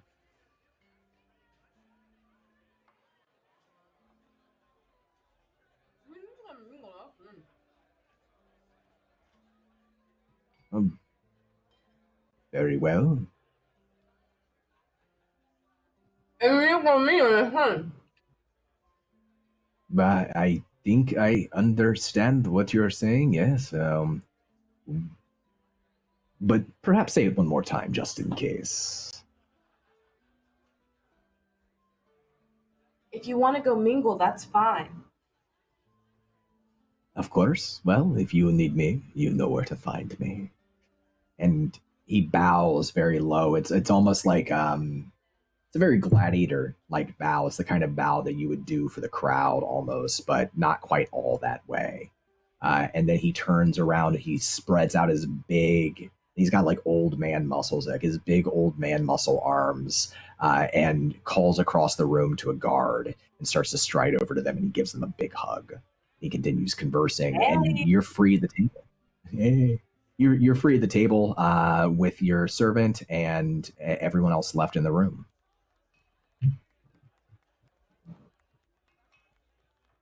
I would actually like to make my way out to the garden area where the Thrive Green is. Absolutely. I'll even get my food. And you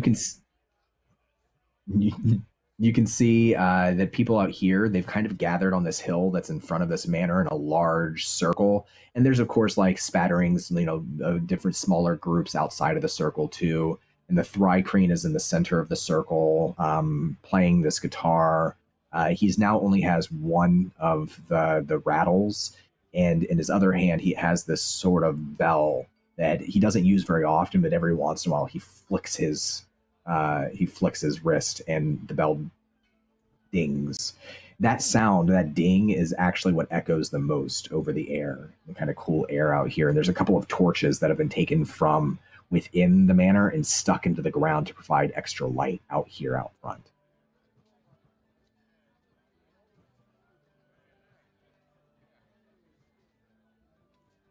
I like your song. You catch the Thrycreen between songs, and the creature sort of turns and lowers the instruments and looks down at you with these two large green eyes, and his mandibles clack twice, and you can hear him speak. And Thrycreen, when they speak, they rarely speak out loud. They almost always communicate telepathically. You can hear him speak in this sort of his understanding of your language inside your mind. And he says, I am glad. I play music every day in Ultaruk for my clutch.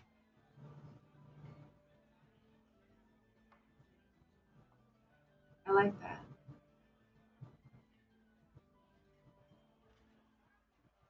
Do you have a clutch?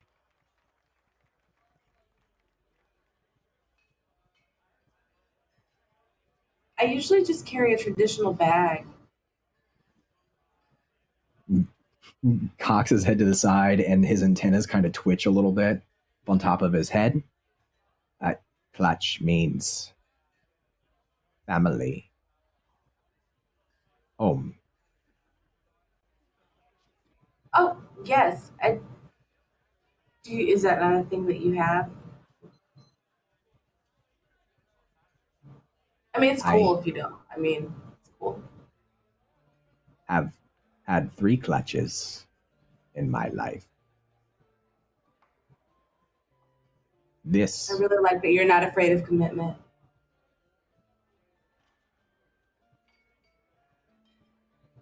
Clacks his mandibles again. Where are you from?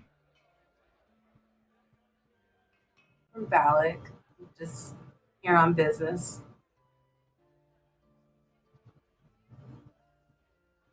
And what business do you have tonight? I'm just the potential Caesar and lots of responsibility, and just wish I had time to, hang around musicians, make friends. I always like making friends. Do you like music? I love music. It's what I like to do in my spare time. Been known to sing a little. Would you like to join me?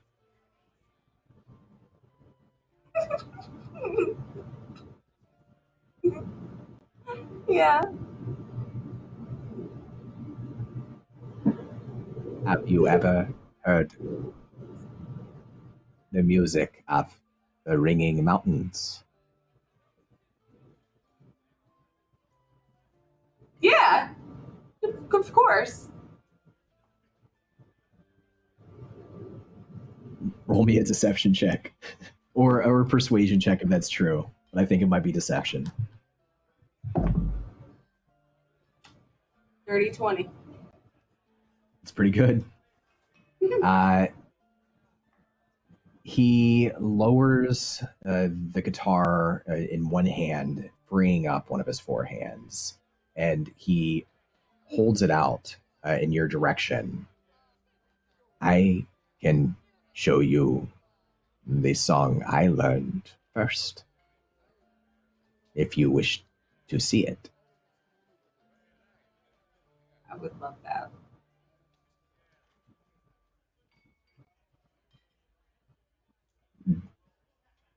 He once you say so, he shows you an image, a memory. You get the sense, the smells. This is another way that Thri-kreen communicate, and not just with words. It's actually much easier for them to communicate with pictures and with sounds and senses that they've experienced. And you feel a cold wind. I don't think that Akasha's ever felt wind that's actually cold. And you're standing on a high mountain. It's like the Rocky Mountains, a snow-capped mountain. Snow, something that nobody in Balak has ever seen. And in the middle of this cliffside is a large cave with these blazing fires that have been set from leather and wood. And you see all around, in a spiraling circle that goes up this sort of spire, more Thri-kreen. Some of them have musical instruments and some of them don't. Some of them help keep the rhythm by clicking their mandibles or scratching their hands and feet against the snow and the rock. And Thri-kreen don't have a voice of their own. They don't really have a way that they can sing in the way that other races do. But you hear their music in a different way as this bard shares it with you. You can hear that beyond just using instruments and their bodies, that they're sharing stories with each other. One story after another story of how they were born, of their greatest hunts, of people, other Thri-kreen that they've loved, of sacrifice, loss, joy, discovery of new lands. They all have their own stories, and they're all sharing them constantly. As the wind howls, this cold wind over this mountain, with the desert far, far below through the clouds. And that sensation, all of those stories, you see those flashes in your mind as well. And then the Thri-kreen withdraws his hand a little bit and he places it back on his instrument. And he turns his head aside and his antennas twitch a little bit again. And he says, "This is this song I learned first."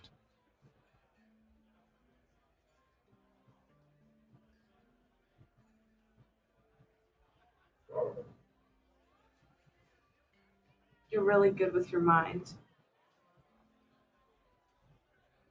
Just a great talent.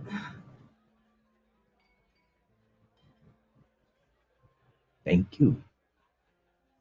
What is it you are best with?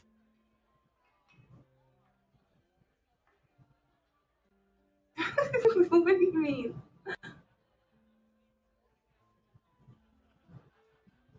What is it that makes you more happy or more special? That makes you you?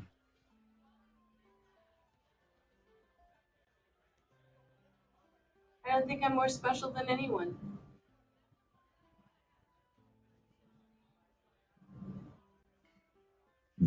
Turns his head aside again. The antennas twitch. I have a sense for these things. I think you are.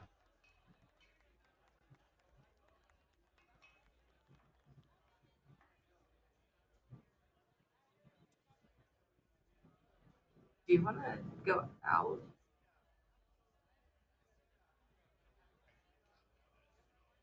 You can't tell if he's confused. There's a little bit of a pause. Either he's trying to discern what you mean by that, and then his mandibles clack twice, and he says, "Yes, I would like that." Okay, but first okay.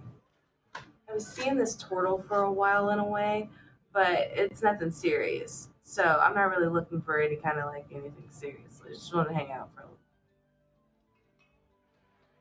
I understand and accept. Deal.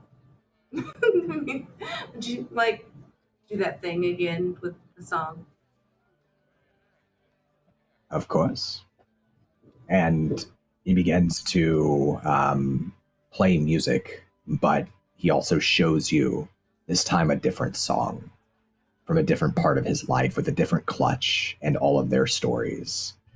And as he continues to play that music for you, uh, time sort of slips away a little bit. And at some point, as people are starting to break away from the circle, perhaps because he's no longer really trying to entertain them, he's more focused on you.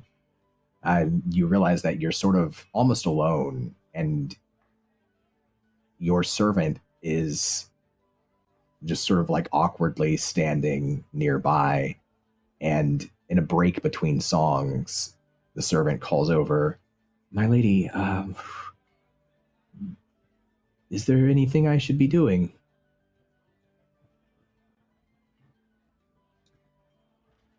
Would you mind grabbing me another drink?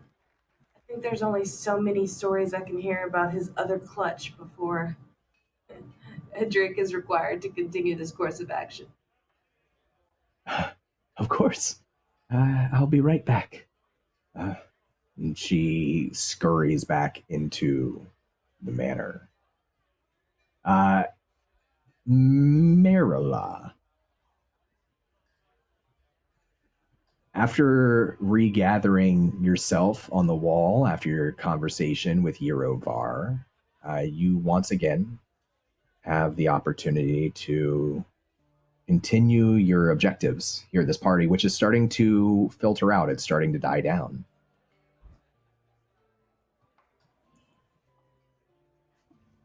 Well, I still know that there's a ways yet to go before voting is finished, and I'm endeavoring some level of influence there. So I think I might do a couple rather wicked things. Okay, I'm all about it. Well, first, I have my own means of discretion, which is to say, hiding and being out of eye line for certain things. First, one might want to, on the purely subtlest level, discourage people from going up to Skylar or putting down their name in the book. And one doesn't need to be over the top with such things, but one could induce an odor, for instance, that just wafts for about an hour. So finding a nice discreet spot, perhaps 10 feet or so away, they will begin by infusing that. Excellent. Is there a particular... Okay, so roll me a stealth check. I would love to.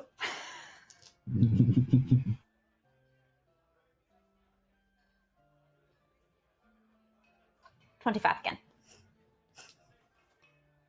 Yeah, you pretty much have the ability to like take your time, not be noticed, and do this perfectly. And I will say too that at this point, Taruk has gone over and signed for Euro Bar, which is sort of like if the crowd was very centered around Skylar before, it's starting to pull more people away already. And then you introduce this odor that continues to waft, and it does have an effect. Let's call this I'll just roll here.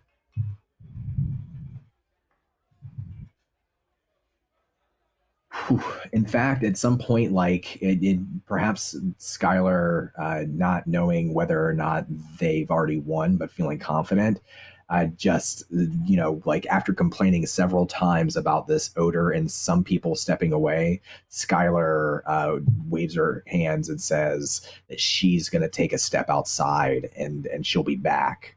And she she says, "If you want to sign, follow me." She grabs the stone tablet and the knife and hovers it underneath her arm and then goes outside. Not many people really follow her though, as she excuses herself, and her table is left empty for a time. So from that, and because I think I'm fairly well discreet, I'd rather like to start a ventriloquistic whisper campaign. Okay. So, using minor illusions, throwing them 30 feet away into the crowds of those yet undecided, so perhaps some of the ones drifting around the party, some of the ones grouped together. A pirate? For head of House Revere, we could never. I wonder what kind of crimes Skylar would bring. And so on and so forth in a couple different locations. Those ones last about a minute. Okay, roll me a performance check. Do we like persuasion? Yeah, we can do persuasion. All right, thank you.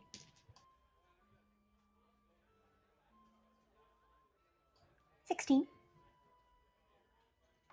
Exhaustion is exhausting.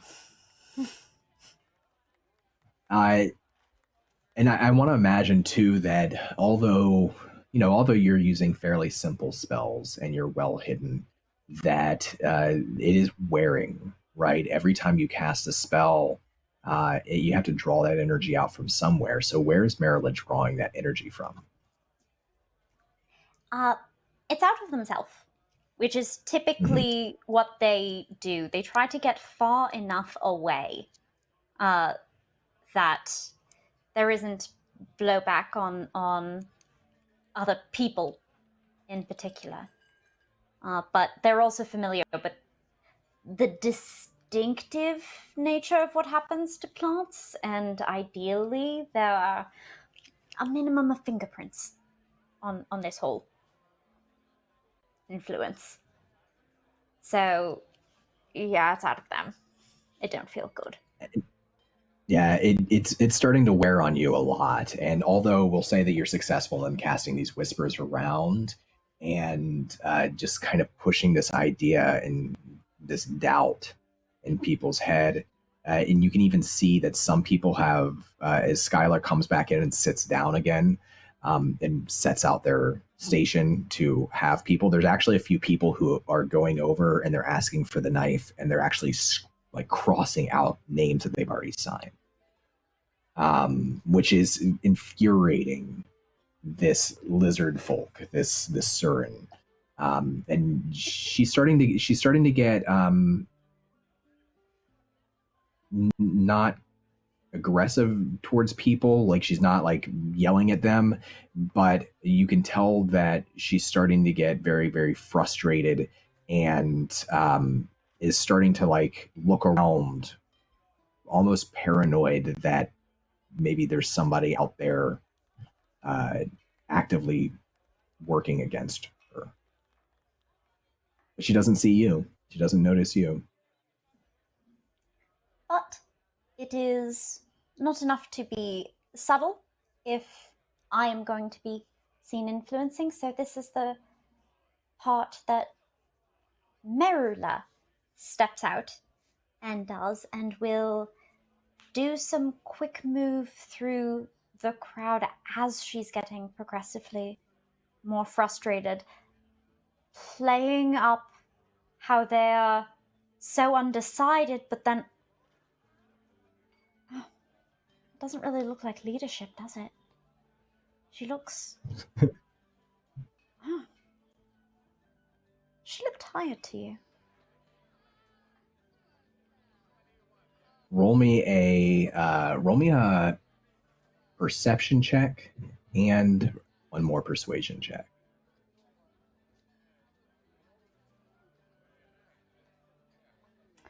That's a nope on the perception check. And another 16 on the persuasion.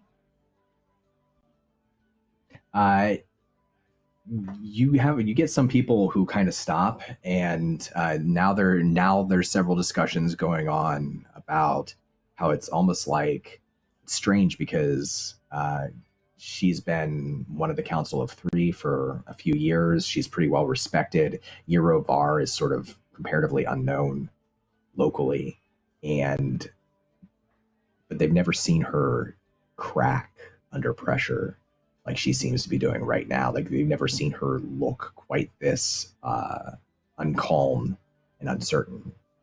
And so, again, there's a little bit more and more of a buzz. And you can see more people now who maybe they hadn't voted before, or maybe they've scrawled out their names, are starting to line up, a number of them to line up to sign for Eurovar. And standing beside Eurovar is Taruk, who is actively promoting Eurovar as a good candidate to all of these individuals in line. And Taruk is much more outgoing, whereas Eurovar is quiet. Taruk is happy to take the loud position and try to get people to vote. And more, it seems like things are swinging in the other way, and nobody has noticed you as you get more and more tired, Marilla. Is there any other trouble you want to inflict? Well, finally, more in sorrow than in anger.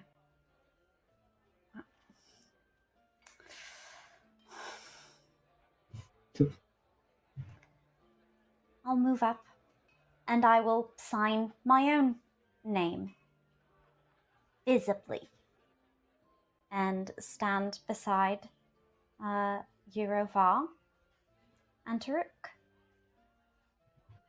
and cast my allegiance as Var would have had me do.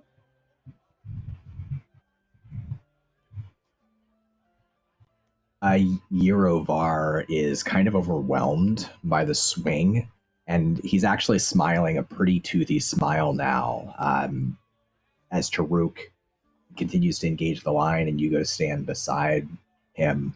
And he does like look up to you once as another person stepping up to sign their name. And he just says, "Don't know how you did it, but thank you." I'm sure our collaboration will be just as effective as this.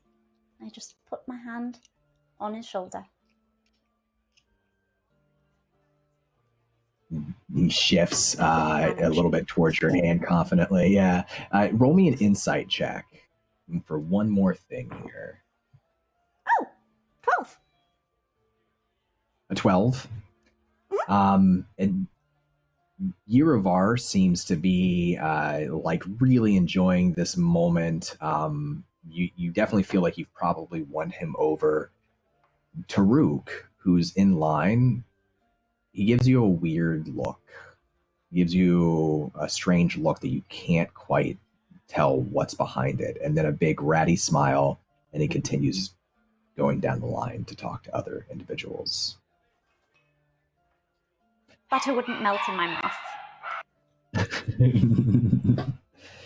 And then we shift aside, and I want to go back to Dia. Dia, you have seen this shift from support for Skylar to support for Yerovar. You see Taruk there in line.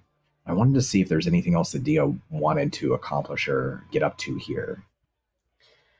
Dia, under the guise of seeking for a refill of her goblet, wishes to pass quite close to Skylar, if she might, please, Don.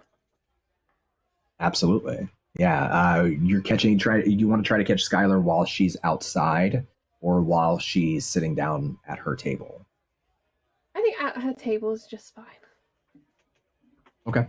And there's nobody else there right now. And to say that if she looked boisterous and happy before, she looks miserable now.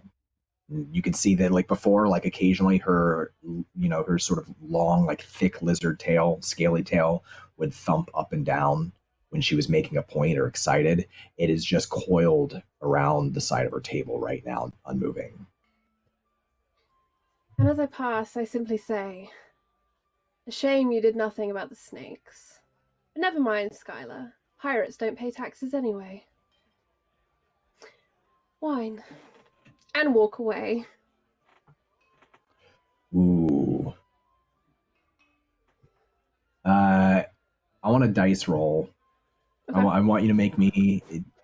You can give me persuasion. Is there a roll you for could give provoke? Me, I wish there was. There really should be, right? Insight should be a skill, but give me. Let's call it persuasion. Persuasion. All right. Oh, can I use politics? Sure. Yeah, I take that. Okay. Because you have really you've listened to everything that's going on, all of the rumors. You've come to understand the politics of this area and use them very specifically against her. So yes. That's a dirty 20. Very dirty.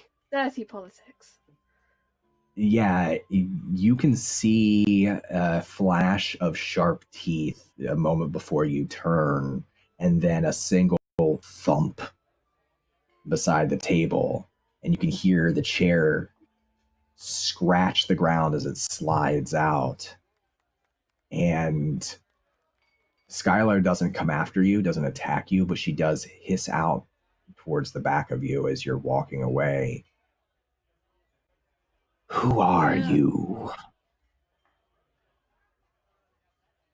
Dia turns her head. "Just an artist. But try it. I dare you." It actually gets the attention of most of the people who are remaining in this room.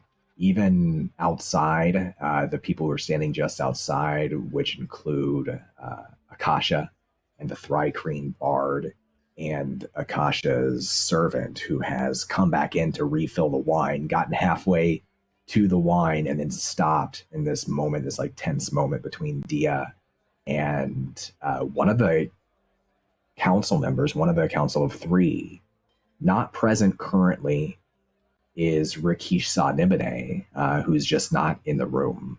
But the half-giant, the 3rd member of the council, Captain Gwaine, is, and Captain Gwaine takes a step forward, a long-legged step, to stand next to Dia, and just sort of bellows out as everyone's watching. Skylar, democracy is democracy. Respect the vote. Don't make this worse or more embarrassing for yourself. And there's another long moment of tension. And then for all 3 of you, and everyone else too, the ground starts to shake. Something, a clay pot in the room, falls off of the table and shatters on the ground, and then the ground shakes harder. The buildings shift and a crack along one of the walls occurs. And Akasha, you out front, more than anybody, can see that further into the village, in the direction of the arena where your caravan is centered and tied down, buildings are beginning to collapse in heaps of large dust as the ground splits and an incredible earthquake begins to rock the village of Alteruk.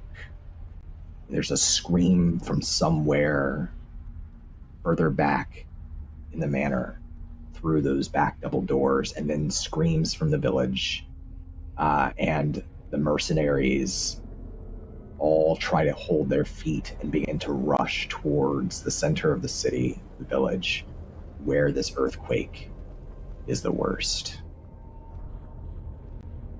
Something rises from that dust, a shape in the dark, lit by star moonlight,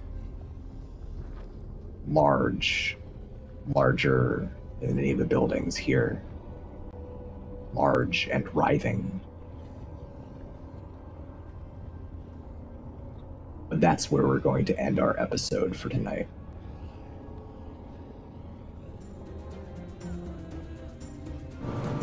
I like that good timing with the music change. Yay! Thank you, everybody, for joining us tonight. Everything's fine. It wouldn't be a party without some sort of... It was going way too well for everybody. It was going way too well. But I had so much fun tonight. I want to... What? What's that? I'm okay with it being fine.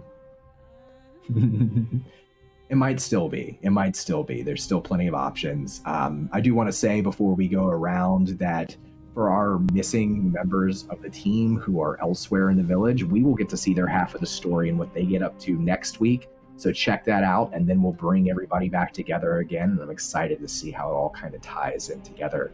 But I had a ton of fun tonight. Everybody watching, whether you're watching live, or you're watching on YouTube, or listening podcast, or in any form, thank you so much for spending a little bit of your time with us and our stories and our characters. We really appreciate it here. If you want to support what we're doing, definitely check out our sponsors, Dark Dice, Level Up Dice, and Wormwood Gaming. Definitely subscribe to our YouTube. Look for us on social media at Veiled Alliance. Check out our Discord. The link's down below, or if you're in Twitch, it's going to be coming up in chat right here. Join our community and let us know about what you like about the show, the characters, and get to meet a lot of cool people who are also following our stories. That's what you can do to help us. Otherwise, we're so happy to be here and to get to do this for you. And tonight was a lot of fun for me personally. I enjoy the sort of politicky moments that we get to have, and now that we're on the road, there's not maybe quite as many as there were in the first season, but tonight was so much fun for me. So thank you all very much. I just want to go around and let us know a little bit about them, what they're up to, something they're looking forward to, or something they enjoyed tonight, whatever you want to share. And we will go in the opposite direction. We'll go with Dia. Hi, Charlie. So I've heard for quite a long time that Toby is the savage politician of the group, but Marilla, can we discuss the trickster? I nearly had to do nothing. I should have just done nothing. I underestimated them. I will not make that mistake again. I want Toby to watch this episode in fear. I want him to watch it in fear. For anybody who's watching this, if you don't know Toby from the first season of Veiled Alliance, he's on our twin campaign, Tales from the Silt Expanse, which you can check out Sundays right now at noon Pacific time. And I think he would appreciate a lot of the game that was had by all three of you tonight here politically. I genuinely loved the session. We had a little message pop up partway through that was like 3 minutes until done time, and I was like, what? But we only just started. I was only just beginning. I'm dying to have conversations with Marilla and Akasha about this party. I'm excited by the ground shake and the revelation that I'm not the biggest monster in the village. I'll work on it. So I play Dia, who is just an artist and also the accountant and good friend of Taruk of House Jarko. I've written many, many notes today. I'm ready and excited to see what the other half of the team get up to, because Dia knows there's a giant thing beneath the ground. She saw it when she went walkabout with her mind. She's had a glimpse of what lies beneath in her commune with nature. And also my magic lantern is on that caravan done. I want it back. Do not break it. It's very fragile. Heads will roll. Not that I said it's magic. I take that back. It's just a lantern. Don't worry about it. It's just a normal lantern. Nothing to see here. Casual hand pops out of it sometimes. Don't worry about it. Charlie, who are you? And where else can we find you in Gen? You can generally find me over in Encounter Roleplay when I'm not here, having a great time with the LFM crew. We play a whole host of things over there, a wide variety of indie RPGs along with the mainstream. I personally am in love with horror games at the moment, and I've been checking out a lot of the new ones coming out on Kickstarter, so if you want to check out things, do check out Kickstarter. There's been a weird quiet about Kickstarter during the COVID period, but there are so many great creatives out there right now. You should go and check out their work. Absolutely. And I want to say too, it's times, as hard as 2020 has been a really hard year, but it is times like this where I know people who are creative people, who are writers or musicians or whatever they do, there's going to be so many amazing stories and different pieces of art that come out of this over the course of the next year or 2 years, and you're starting to see it in a way, and that's what I'm really looking forward to. Not just the games, but everything. So definitely check out Kickstarter right now. Those creators need your support more than ever, and there are a lot of great games coming out. Sam, hi Sam. Trickster. Hello. I have no idea what you're talking about, and neither does anyone else, because public speaking, no. Public sneaking, yes. It was fun to throw Marilla into the element they are most afraid of. Please give them 100,000 snake cultists before any parties, and then finding a way to party without anyone talking to anyone, really, at all. The best kind. The only kind. I appreciated, because I didn't know, how Marilla would kind of see the situation and how involved they might get. But I appreciated that once Marilla decided, you know what, I am going to make a play here. They came hard. They came hard at Skylar in a way that I thought was... I guess. Yeah, this is what we learned tonight. Yeah. They play their politics like they play their combat. Mm-hmm. Which is scary. It's terrifying. It was a lot of fun. I enjoyed doing all of the politics, and Carl was such a wild character to do it with. And it's fun to show everything that your basic cantrips can do. Mm-hmm. We love a cantrip. So yeah, I'm Sam Telev. You can find me at Tchaikovsky, says so right up there. I do role-playing and personal streaming throughout the Twitchernet, and you can find that whole schedule on twitch.tv/Delevely, DELEVELY. Thank you. All right. Well, let's go up, last but not least, to Christina. Christina, how was tonight for you? I had a lot of fun. I really enjoyed myself. I feel like I took you on a ride for the first part. Loved it. It was it was fun to kind of, I don't know, go there and bring Laguerre back in such a uncomfortable way. And it was fun to be horny on main, so that was nice. With Thrycreen Bard, too. That was a scene that I didn't know was going to happen tonight, but I'm so glad it did, because I personally, I'm a huge fan of the Thrycreen. They're so cool. I think they're awesome. And I love, great. Yeah, I really did love the scene with Akasha and the grandfather at the beginning. Obviously, I didn't know it was going to happen, but I do think it's hard. It's a hard line to walk because he's so supportive, but also it can only get to a certain point before he's going to get really, really scared. And I think he's starting to get very scared because he cares so much about her. And I liked the switches that you did every single time you did it. It was really well done. So it was super fun for me too. Thank you. Helps to have a great storyteller. And other than that, my name is Christina Arielle, KRYSTINAARIELLE. And no, my last name's not Arielle. That's actually my middle name, just for anybody who's wondering. You can find me on Twitter at Christina Arielle. You can find me on Instagram at Christina Arielle.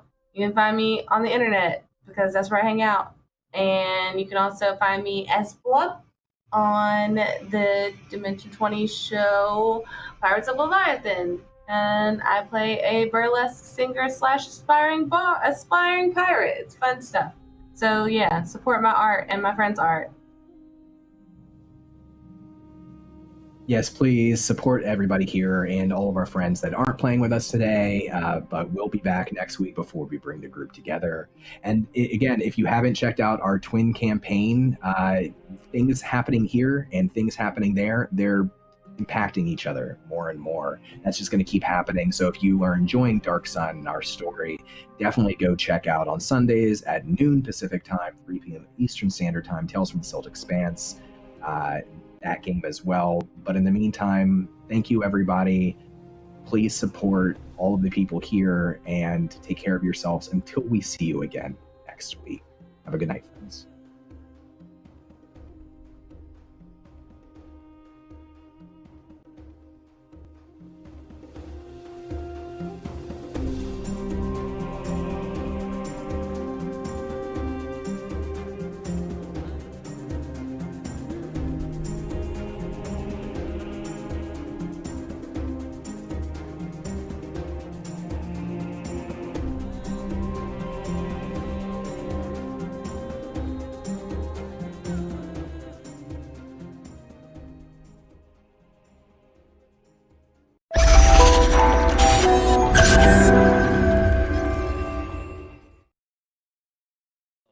Dot will get Omega, though, so at least there's that. One of the players on the cross. The entry for the Thermite gets a second and a third. Dot really waking up here, but Rowdy's still there as well.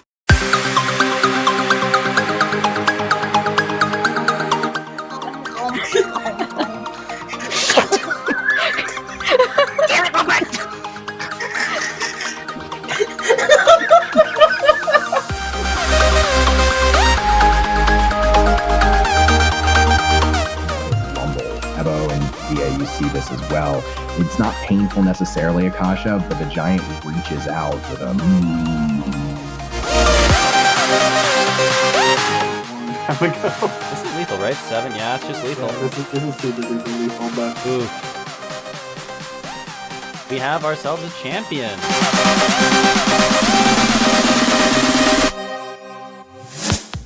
Edward, you remember this. At the mostly empty bar top, the smell of stale alcohol was abundant. Curious and sticky bottles lined the